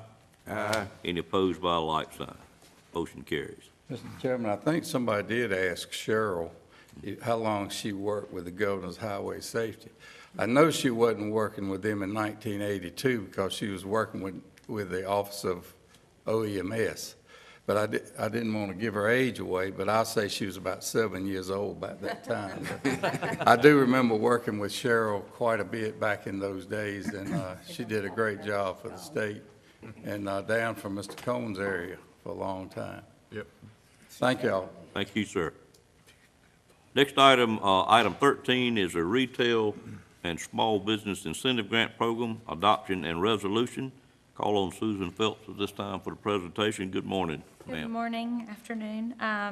The purpose of the Retail and Small Business Economic Development Incentive Grant is to aid in the recruitment of new business development in our rural communities within the county. This tool will allow for broader recruitment of new businesses to these areas and provide incentive to existing businesses for expansion. Nash County currently has incentive programs to assist large industry, but lacks incentive opportunities for small and retail-related businesses. Businesses may apply for grant funding to be used in the form of capital expenditure reimbursements. Each applicant will be scored using a series of criteria as laid out in the attached program in your packets. Some of these criteria include level of investment, new job creation, local vendor opportunities, and providing a service or amenity that may be lacking in the current market. The maximum amount to be awarded to any applicant will not exceed $20,000. A budget amendment will not be required at this time, as economic development appropriations were made in the amount of $30,000 for fiscal year 19 to be allocated for retail and small business support services. Staff recommends that commissioners approve the Retail and Small Business Incentive Grant Program and the application process. And I also have a resolution for the adoption of that. All right. Any questions at this time on this item, Mr. Belfield? This is to enhance what we already have in place. Yes, right? sir. This is to revamp the program that was put in place in 2011 for small business that was primarily based on job. Yeah, I think at that time it was 5,000. I mean, what we have in place now is $5,000. You want to That's bump it correct. up to 20. This would be up to 20 and would not, it was 5,000 over the course of several years, available for following years, but this would be a capital reimbursement, so for anything infrastructure related or building. Other questions? If you had someone that applied for the grant and received it, and then they met the criteria of the grant, they would receive the grant. And then, after a number of years, they applied again, would you go back and see where they were at that point versus where they were previously? In other words, let's say they added 5 employees that year, and that put them at 50. And then in 5 years down the road, they applied again, and their employment was less than 50. Would they qualify for the grant again? They would be judged on the series of criteria that are listed. So if they're only adding jobs but haven't expanded their tax base, haven't expanded their business, they would have to meet that criteria again. It wouldn't be just because they were awarded previous years. Okay. I think they have in place what they have to add, what we already have in place, at least add 5. Yes. If you look on the program, there's a chart that includes the criteria. So we have 10, so a minimum of 5 full-time. But part of the criteria is that this would be in our rural communities. So any of the unincorporated area in the county, and then anything with the town population of less than 10,000, and adding jobs to that area. But you wouldn't extend the grant again.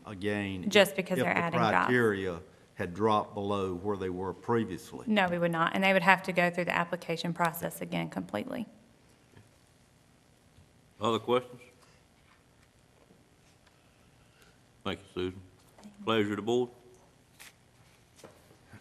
I move approval. Have a motion by Ms. Wells and a second by Commissioner Belfield. Any questions on that motion? All in favor of the motion, let it be known by saying aye. Aye. All opposed by a like sign, motion carries, and thank you, ma'am. Look forward to you bringing one back to us.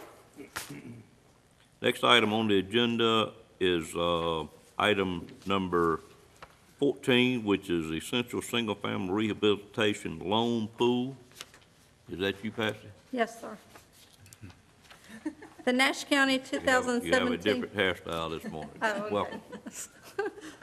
Time for a change. Time for a change. Look like a school principal this morning. That's a compliment. The Nash County 2017 Essential Single-Family Rehabilitation Loan Pool Program requires a grant project budget ordinance amendment. Originally, we were awarded $175,000 in ESFR funds by the North Carolina Housing Finance Agency to repair 5 homes.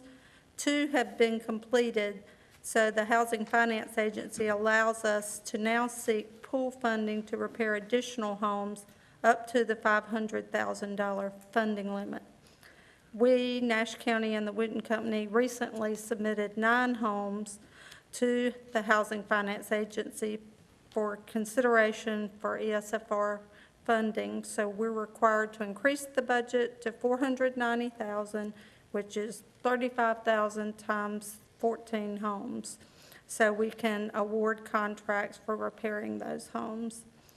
We do anticipate in early 2019 coming back to you to request an additional budget ordinance amendment, but we can't do it right now until the Housing Finance Agency lifts that $500,000 limit and allows us to pursue additional pool funding at that time.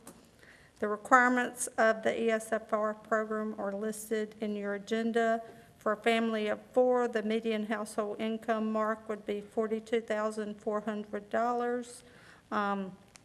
There would have to be a qualifying special need, either elderly, disabled, other than a dishonorably discharged military veteran, or a child with elevated lead levels. So the request today just is to approve the grant project budget ordinance amendment. Okay. Any questions, Ms. McGee? Seeing none, pleasure of the board. I move request. Moved by We Commissioner approve the Belfield. request for the budget amendment. Okay. Moved by Commissioner Belfield. Is there a second? Second. Second by Commissioner Combs. Any questions on the motion? All in favor of the motion, let it be known by saying aye. Aye. Any by like sign? Motion carries. Thank you, ma'am. Thank you. Next item on the agenda is item number 15, to be presented by Donna Wood, is Public Safety Project Finance Resolution authorizing execution and delivery of installment financing agreement. Good morning, ma'am. Good morning. On July 9th, the Commissioners approved a resolution accepting the proposal of the 5-year term installment financing agreement from Southern Bank and Trust Company, an amount not to exceed $3,200,000 for the Public Safety Radio Project, and approved a resolution making certain findings and determinations regarding the financing of the project and requesting the Local Government Commission to approve the financing arrangement. The approval of the application and financing agreement is on the agenda for the Local Government Commission's meeting scheduled for tomorrow, August 7th. The attached resolution is included to obtain authorization for the execution and the delivery of the finance agreement and related documents once approved by the Local Government Commission. So I need this resolution approved in order to move forward with signing the financing agreements. Any questions, Ms. Wood, on this item? Seeing none, I'd entertain a motion for approval. So moved. Moved by Commissioner Combs, second by Commissioner Wells. Any questions on that motion? Seeing none, all in favor say aye. Aye. Any opposed by a like sign? Motion carries. Thank you, ma'am. We are now on item number 16, also to be presented by Donna Wood, Northern Nash Water System Resolution accepting the state revolving loan and grant from the North Carolina Department of Environmental Quality. Okay. Nash County was approved for a state loan and grant from the Water Infrastructure Fund through the North Carolina Department of Environmental Quality, Division of Water Infrastructure, in the amount of $9,545,000. The state loan offered is $6,545,000, and the grant is $3 million. This offer must be formally accepted by adopting a resolution of acceptance for the project as approved with assurances that Nash County will adhere to all items specified in the loan and grant offer. So I'm requesting the approval of the attached resolution. All right, questions of Ms. Wood on this item? Entertain a motion for approval. Move for adoption of the resolution. Second. Have a motion by Commissioner Outlaw, second by Commissioner Richardson. Got a blank moment here, ma'am. Any questions on that motion? All in favor of the motion, let it be known by saying aye. Aye. Any opposed by a like sign? Motion carries. Thank you, ma'am. We are now on item number 17, which is a Middlesex Corporate Center grant ordinance. Okay. The town of Middlesex received a community-based grants-making initiative grant from the Golden Leaf Foundation for $1,250,000 on April 3rd to construct water and sewer infrastructure and a road at the Middlesex Corporate Center. The grant included a match requirement of $811,200, which was funded by Nash County. Through an interlocal agreement and approval of the Golden Leaf Foundation, the grant was transferred to Nash County in order for the county to construct the water and sewer and road infrastructure. The attached grant ordinance requested for approval puts into place the budget for the project, revenues and expenditures as set in the agreement. All right, any questions on this budget ordinance? Seeing none, I'd entertain a motion for approval. I make a motion, we approve the grant ordinance. Motion made by Commissioner Combs, there a second to that motion? Second. Second by Commissioner Belfield. Any questions on that motion? All in favor of the motion, let it be known by saying aye. Aye. Any opposed by a like sign? Motion carries as well. On item number 18, which is early college renovation capital project ordinance. Ms. Wood? Okay. At a previous meeting, the commissioners approved funding of $750,000 for the early college project. These funds were transferred to the school capital fund. The attached project ordinance establishes the funding accounts for the early college project to allow for reimbursement of the expenditures to Nash Rocky Mount School. The cost estimates are based on projected cost estimates by the Nash Rocky Mount School Facilities Director and based on the HVAC reconfiguration bids. Any questions on this item from commissioners? Mr. Lamb? Just want everybody to know that, the permit for this project was pulled from the planning department, inspections department last week, so, that work should be, commencing very soon. And during our meetings with the school board, representatives, their staff has made it clear that the $750,000 will be adequate funds to complete the project. That's it. Okay, that is correct. Any other comments, questions? Seeing none, I'd entertain a motion for approval of this capital project ordinance. Second. I need a motion first. Move for approval, Mr. Chairman. Okay, motion by Mr. Outlaw. I'll take Ms. Wells as second. I thought he made a motion second. Okay, any questions on that motion? Keep trying to catch me off again. All in favor of the motion, say aye. Aye. Any opposed by a like sign? Motion carries. Now we on item, might need to pause and add up what we've spent here in the last 15 minutes before we move forward, but apparently majority of it seems to be grant money, so we'll keep going. But we're now on item number 19, which is Nash County Miracle Park at Coopers Capital Project Ordinance Amendment. Okay, the attached project ordinance amendment is submitted for approval for the Miracle Park at Coopers project to budget the following grant awards on behalf of the Major League Baseball Players Association. Nash County is the recipient of a grant from the Baseball Tomorrow Fund in the amount of $60,000.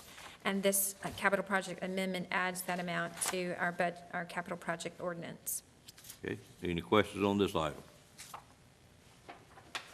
I would tell you, several of the commissioners were involved in the interview on that process, and when I left that day, I didn't think we would have much of a chance of getting this grant, so somebody worked real hard, I think, to get it, and I'm certainly pleased that we did get it. But with that said, I'd entertain a motion for approval of this ordinance amendment. Move for approval. Second. Moved by Commissioner Outlaw, second by Commissioner Barnes. Any questions on that motion? All in favor of the motion, let it be known by saying aye. Aye. Any opposed by a like sign? Motion carries. Item 20 is budget amendments, Ms. Wood. Okay, I have the following budget amendments for fiscal year 18-19. The first ones I have on the request are for reappropriations of funding The first one is reappropriate local program donations within the Sheriff's Department for unspent fiscal year 2018 through community support, the K-9 program donations, and DARE program donations. It's $25,328.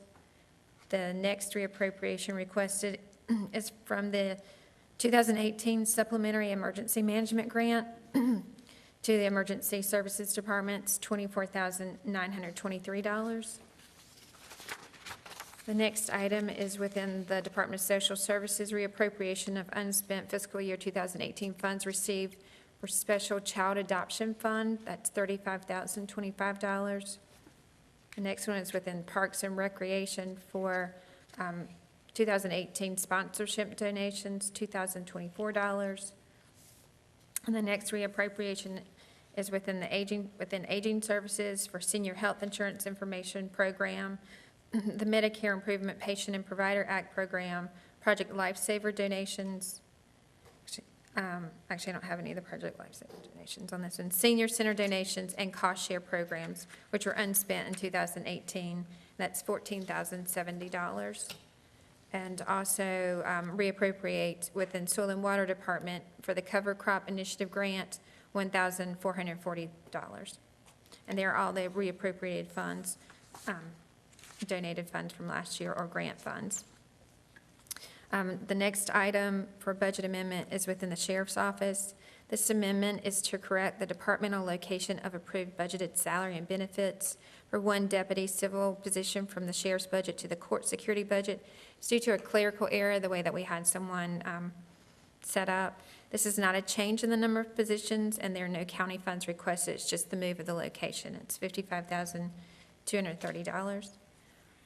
The next item is for new funds for donations to the Sheriff's Department for DARE contributions and community support, a total of $3,398. The next item within Senior Services, it's 2019 Family Caregiver Support Program Grant, $25,545. No county funds are requested. The next item is within Economic Development, and this affects the Middlesex Corporate Center. The budget is to transfer $187,200 from Economic Development to the Middlesex Corporate Center Capital Project for a portion of the matching grant for the water, sewer, and road extension. The use of economic development funds for this purpose was approved by the Commissioners on June 4th in a resolution after a public hearing was held for the use of the economic development funds. And the final item is within Travel and Tourism Special Revenue Fund.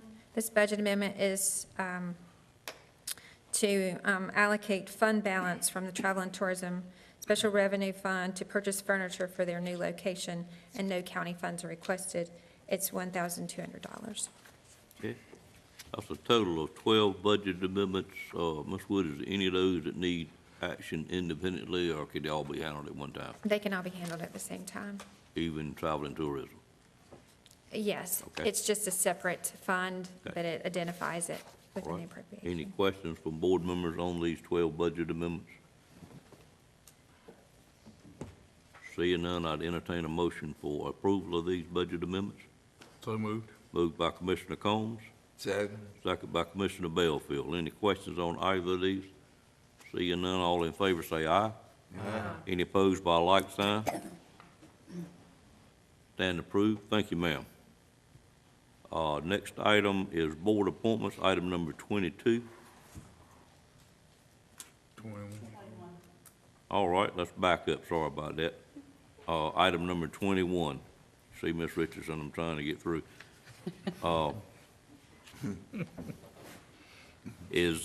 What we handled or talked about on the 30th is the Human Resource Policy Manual, a few more changes or additions to that manual.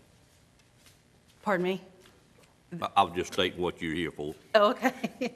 Yes, sir. Turn it over to you, ma'am. Yes, so we have gone over all of the changes and additions together, and today we're here before you to ask for your adoption of that manual.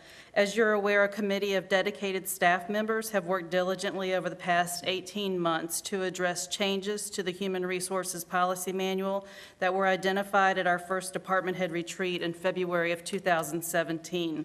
Since then, numerous additional areas have been identified and addressed, either by making adjustments to existing policies or incorporating new policies. We are also taking this opportunity to change the performance evaluation system used here in Nash County.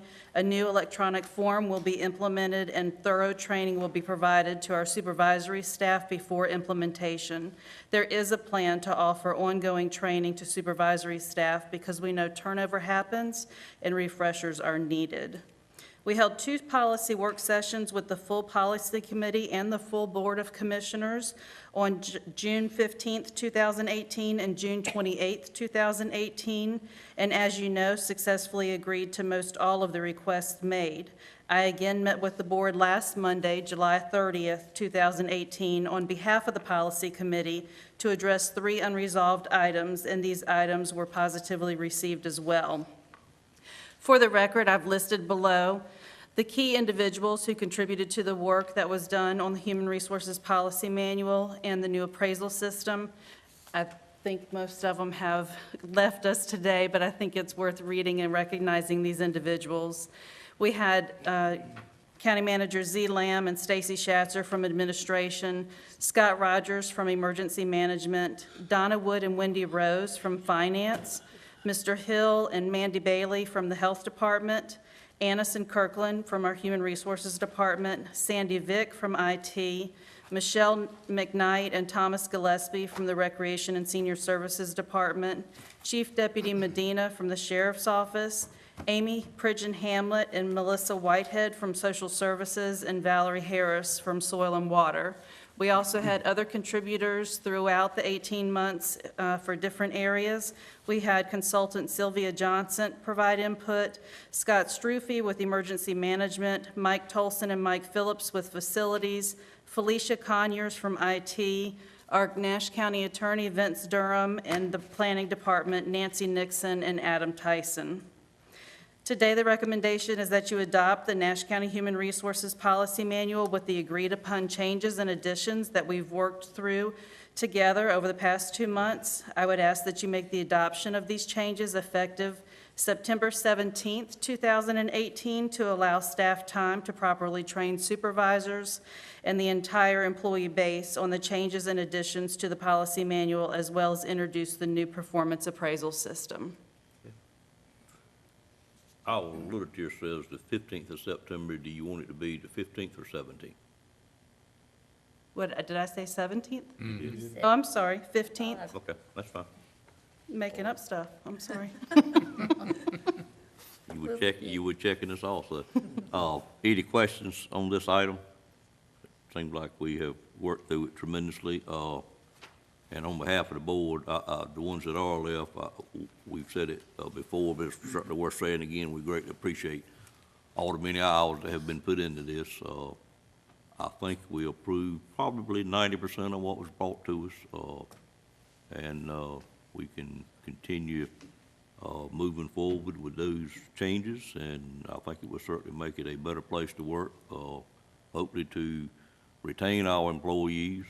It takes a lot to get the employees to where majority of ours in Nash County are. We'd sure would like for you to stay here as long as we can reasonably keep you happy.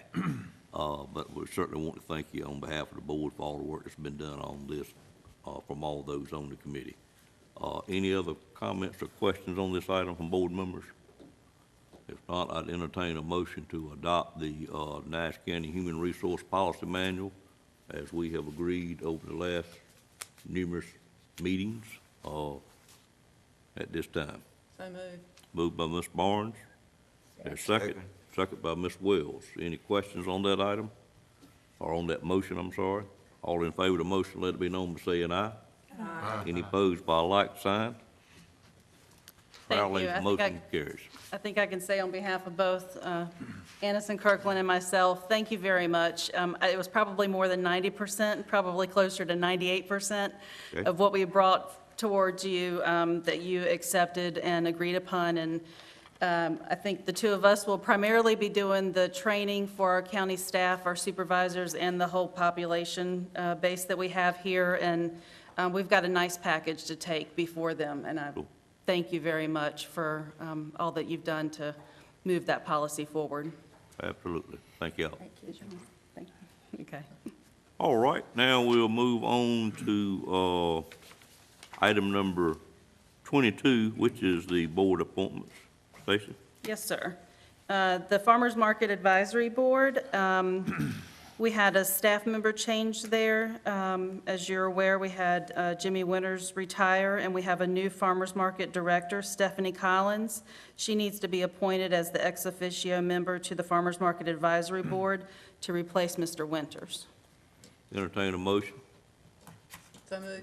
Moved by Mr. Barnes, second by Commissioner Belfield. Any questions on that motion? All in favor say aye. Aye. Any opposed by a like sign? Stands approved. Okay, the next one is for the Nash County Board of Adjustments. Mr. Gardner's term expired April 30th, 2018. His replacement would be filling one of the third alternate positions and will not be a voting member. Anyone have a person in mind for that position this morning? I know there's been some work done on it thus far, but maybe we need to continue seeking out that person. Any questions from board members? The individual that I had identified has determined that he's not interested in that position, but I think Ms. Nixon is still looking at someone. Okay. All Okay. right. The next one is for the Turning Point Workforce Development Board. On June 30th, 2018, terms expired for both Helen Collins and Steve Rogers. Each of these individuals has served 3 terms on the board and are not eligible for reappointment. I believe via email you all received the application for Beth Ann Rose. And they do have a copy. Okay, good. Thank And she you. actually came at the recommendation from the Turning Point Board. Okay.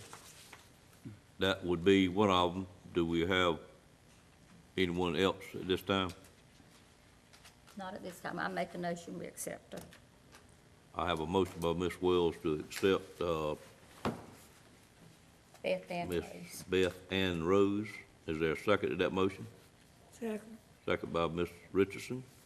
Any questions on that motion? All in favor say aye. Aye. Any opposed by a like sign? If the commissioners would continue working on finding that second person. And then, of course, the last one is for our Consolidated Human Services Board for the psychiatrist member. And we don't have a recommendation for that today. Okay. All right. We'll Thank you. keep that on the list. Thank you, ma'am. Next item is 23 monthly tax report. Mr. Jim Wren.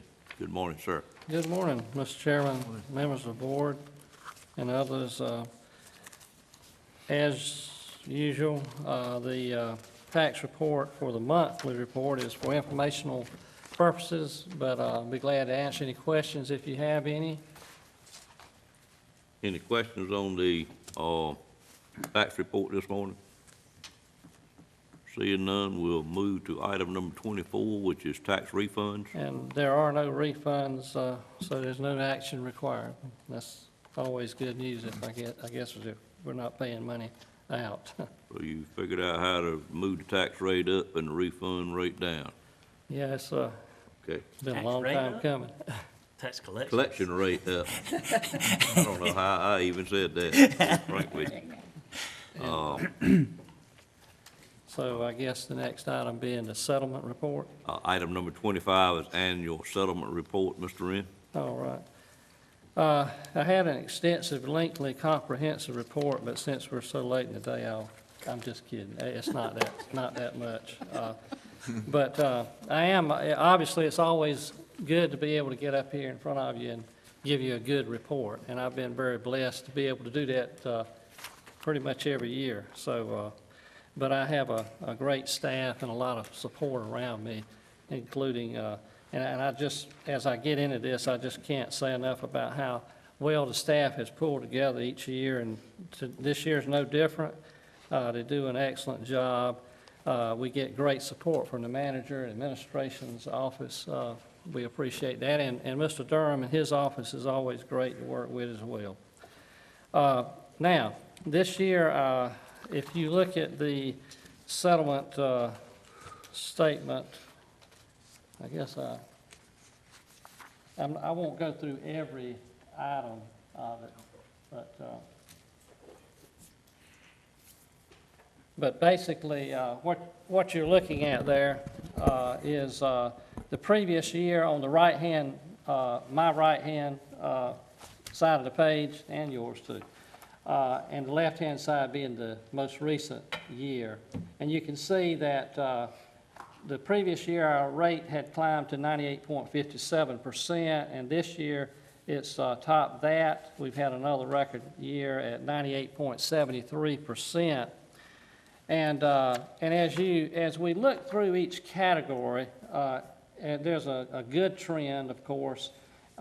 When you break it down, for example, this next chart here is the Nash County all years. In other words, not just the current year, but the previous 10 years, or the most recent 10 years.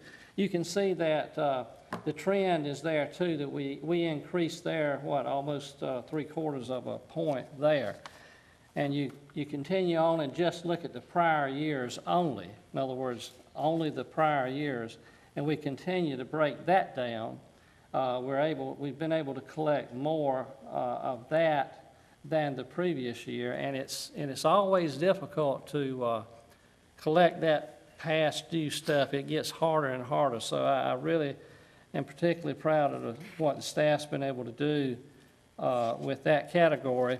Then if you go down to the class of property and you look at the real estate only, and this is the first year we collected taxes on the revaluation values when the values were adjusted, and we did lose some overall value in the real estate only category. Looked like about 2.4%, but yet we still did collect more we have collected more in every single category. I guess that's what I'm trying to say. Fortunately for us, although the tax base shrunk a little bit as far as real property is concerned, the trend continued in recent years, and last year was no different, where you can see personal property, the base increased by about 6%. And that was one thing that as we moved through the revaluation project, you may remember that it wasn't as gloomy as we had feared, and that was a very important factor in that. But as I go through here, 99.32% of the personal property tax was collected. So each category I've got, obviously motor vehicles, is always 100% by the way they account for it. And then you go into other categories, and I won't spend a lot of time on this at all, just to say that this next category gets into the countywide all charges. That's all of the fire districts, all of the 4 municipalities that we collect for, and all of the fees and what have you, solid waste fees and the dogs and whatever rates are in there. This is a comprehensive computational calculation of that, and you can see over last year it was at 98.18%, and this year we increased that to 98.35%. So as we move through this, every single category we have been able to improve upon. And again, I'm just really very pleased to be able to stand up here and tell you that. And I know the manager always shares with me a chart that from the audit people, and as you can see, we've experienced we just continue to climb upward. And again, a little more emphasis on that. You can see this is where we want to be going as far as collecting the current year each year, moving up. It obviously improves the county's ability to create a budget the following year. And then you like to see the first and the last chart here moving in opposite directions, and that's what we've got. This is the outstanding 10-year balance that we have. As you can see, that continues to trend downward, which is exactly what we want to see. We'd like to see this completely disappear, but I kind of doubt that'll happen, but we're getting it as close to that as we possibly can. But with that said, I would ask you to approve the settlement report and charge my office with collecting the new 10-year period of taxes. And I'll answer any questions. All right, any questions of Mr. Wren from board members at this time, or comments? I just thank you for an outstanding job. And thank you all for your support as well. Other comments? Mr. Lamb? Yeah, I just want everybody to know that the reason we show that separate chart, that second chart, the real property and personal property only, is that excludes the vehicles. And about 4 or 5 years ago, we had a change in the way we collect vehicle taxes. It used to be a drain on our average. Now it's positive on our average. Yeah. So we show that just to show you what we're doing excluding vehicles. All right. No other comment. I would ask for approval to approve this report and charge Mr. Wren and his office with collection for the, did you say next 10 years? Well, yeah, I know I've hinted around at retirement. To tell you the honest truth, sometimes when I think about retirement, I'll think about it one day one way, and then maybe a week later, I might think about it differently. So I've just been very blessed, and I I'm glad appreciate it's a week later today, sir. 10 years, that's a great Well, commitment from you this if I morning. had it in me, I surely would try, but I think family and other pressures might get it somewhere between now and 10 years. But thank you very much for Thank your you, sir. support. Entertain a motion for that. Move for approval. Move for approval by Ms. Richardson, Second. second by Ms. Barnes. Any question on the motion? All in favor of that motion, let it be known by saying aye. Aye. Any opposed by a like sign? Sir, we greatly appreciate it. Thank you. On behalf of you and your staff. Sir? On behalf of yourself as well as your staff. All right, thank you. All right, we are now on item number 26, which is comments from commissioners. Any commissioners have any comments this morning or this afternoon? I had a whole lot, Ms. Richardson, but I'm gonna wait the next month to give them. At this time, I'll turn it over for the manager's report. Okay, I've only got about 30 minutes worth of stuff, but I'll try to get it down to about 3. You better. Reminder that we are having a joint school board commissioners meeting, committee meeting tomorrow at 3. I've already mentioned that the permit was pulled last week for the early college. Also, reminder, Ms. Evans has put together our ribbon cutting for the new courthouse for Wednesday, August 22nd at 9:30. We'll make sure everybody's got that on their calendar. First bills with the new water rates have gone out. I think the letter prior to that has kind of cushioned the calls. So we've had a few calls, but the prior letter informing everybody it was coming, I think, served a good purpose. The landfill expansion project is complete. The Middlesex Corporate Center shell building is nearing completion. The Southern Nash Senior Center is on its way. We hope to have Jonathan Edwards is getting some drone footage of that construction. We'll have that pretty soon on YouTube. The public safety radio project, all the equipment, radios, and infrastructure have been ordered, and we received our first shipment of Motorola radios. Steel for the tower work should have been delivered last week, and the Highway Patrol is set to begin their infrastructure work as soon as the equipment arrives. Scott Rogers is working with surrounding counties to ensure our code plug is correct and project is progressing. Don't ask me what code plug is. We, of course, have decided not to build a convenience center at Joyner, Preacher Joyner Road? Preacher Joyner Road, because of its proximity to the airport. Our tax collections, as he has just given you, showed great percentage increase, but it was also over $2 million over budgeted. So total taxes collected, ad valorem taxes collected last year exceeded budget by over $2 million.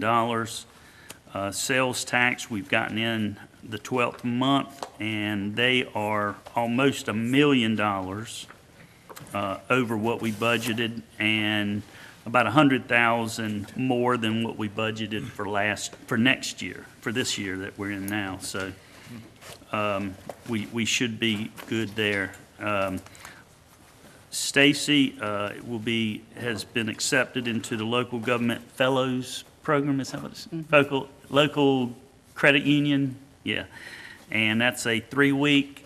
2 week, and so she's going to be out for 2 weeks on county business.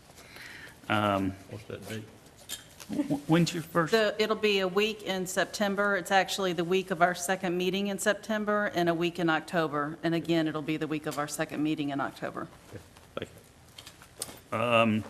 Because of some last-minute legislative changes on early voting, we may need to look at the election operations budget, but we'll come to you with that. I just wanted to let y'all know that there were some changes, and what we budgeted may not take care of the early voting cost. Will not take care of it. Well, probably will not, yeah. But we will not do a budget amendment till we need to. Also, as y'all know, Mike Tolson has left the county. Mike Phillips is the interim. We are advertising that position. And also, we have posted the assistant health director position late last week. So that's all I have. Sir, the joint meeting tomorrow, that's here? Yes. Yes. Yeah. And there will be an agenda published? There will be. Okay. Has that not happened? Okay. It's waiting on the chairman to send it to the assistant county manager. Mr. Mr. Chairman, Bellfield? I have a conflict for that meeting, so I won't be able to attend.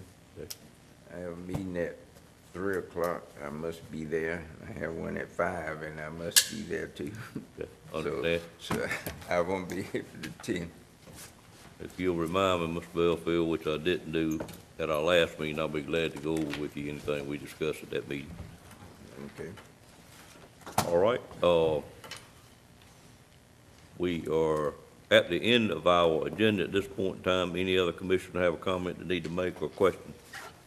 If not, I would entertain a motion to go into closed session for the reason of economic development and matters of attorney-client privilege. I expect we will not have any action after the meeting, Mr. Lamb. Not that I believe. Okay, so I'd entertain a motion this time to go into closed session. Moved by Ms. Barnes. Second. Second by Mr. Cone. All in favor of that motion, let it be known by saying aye. Aye. Any opposed by like sign? Motion carries. Thank y'all.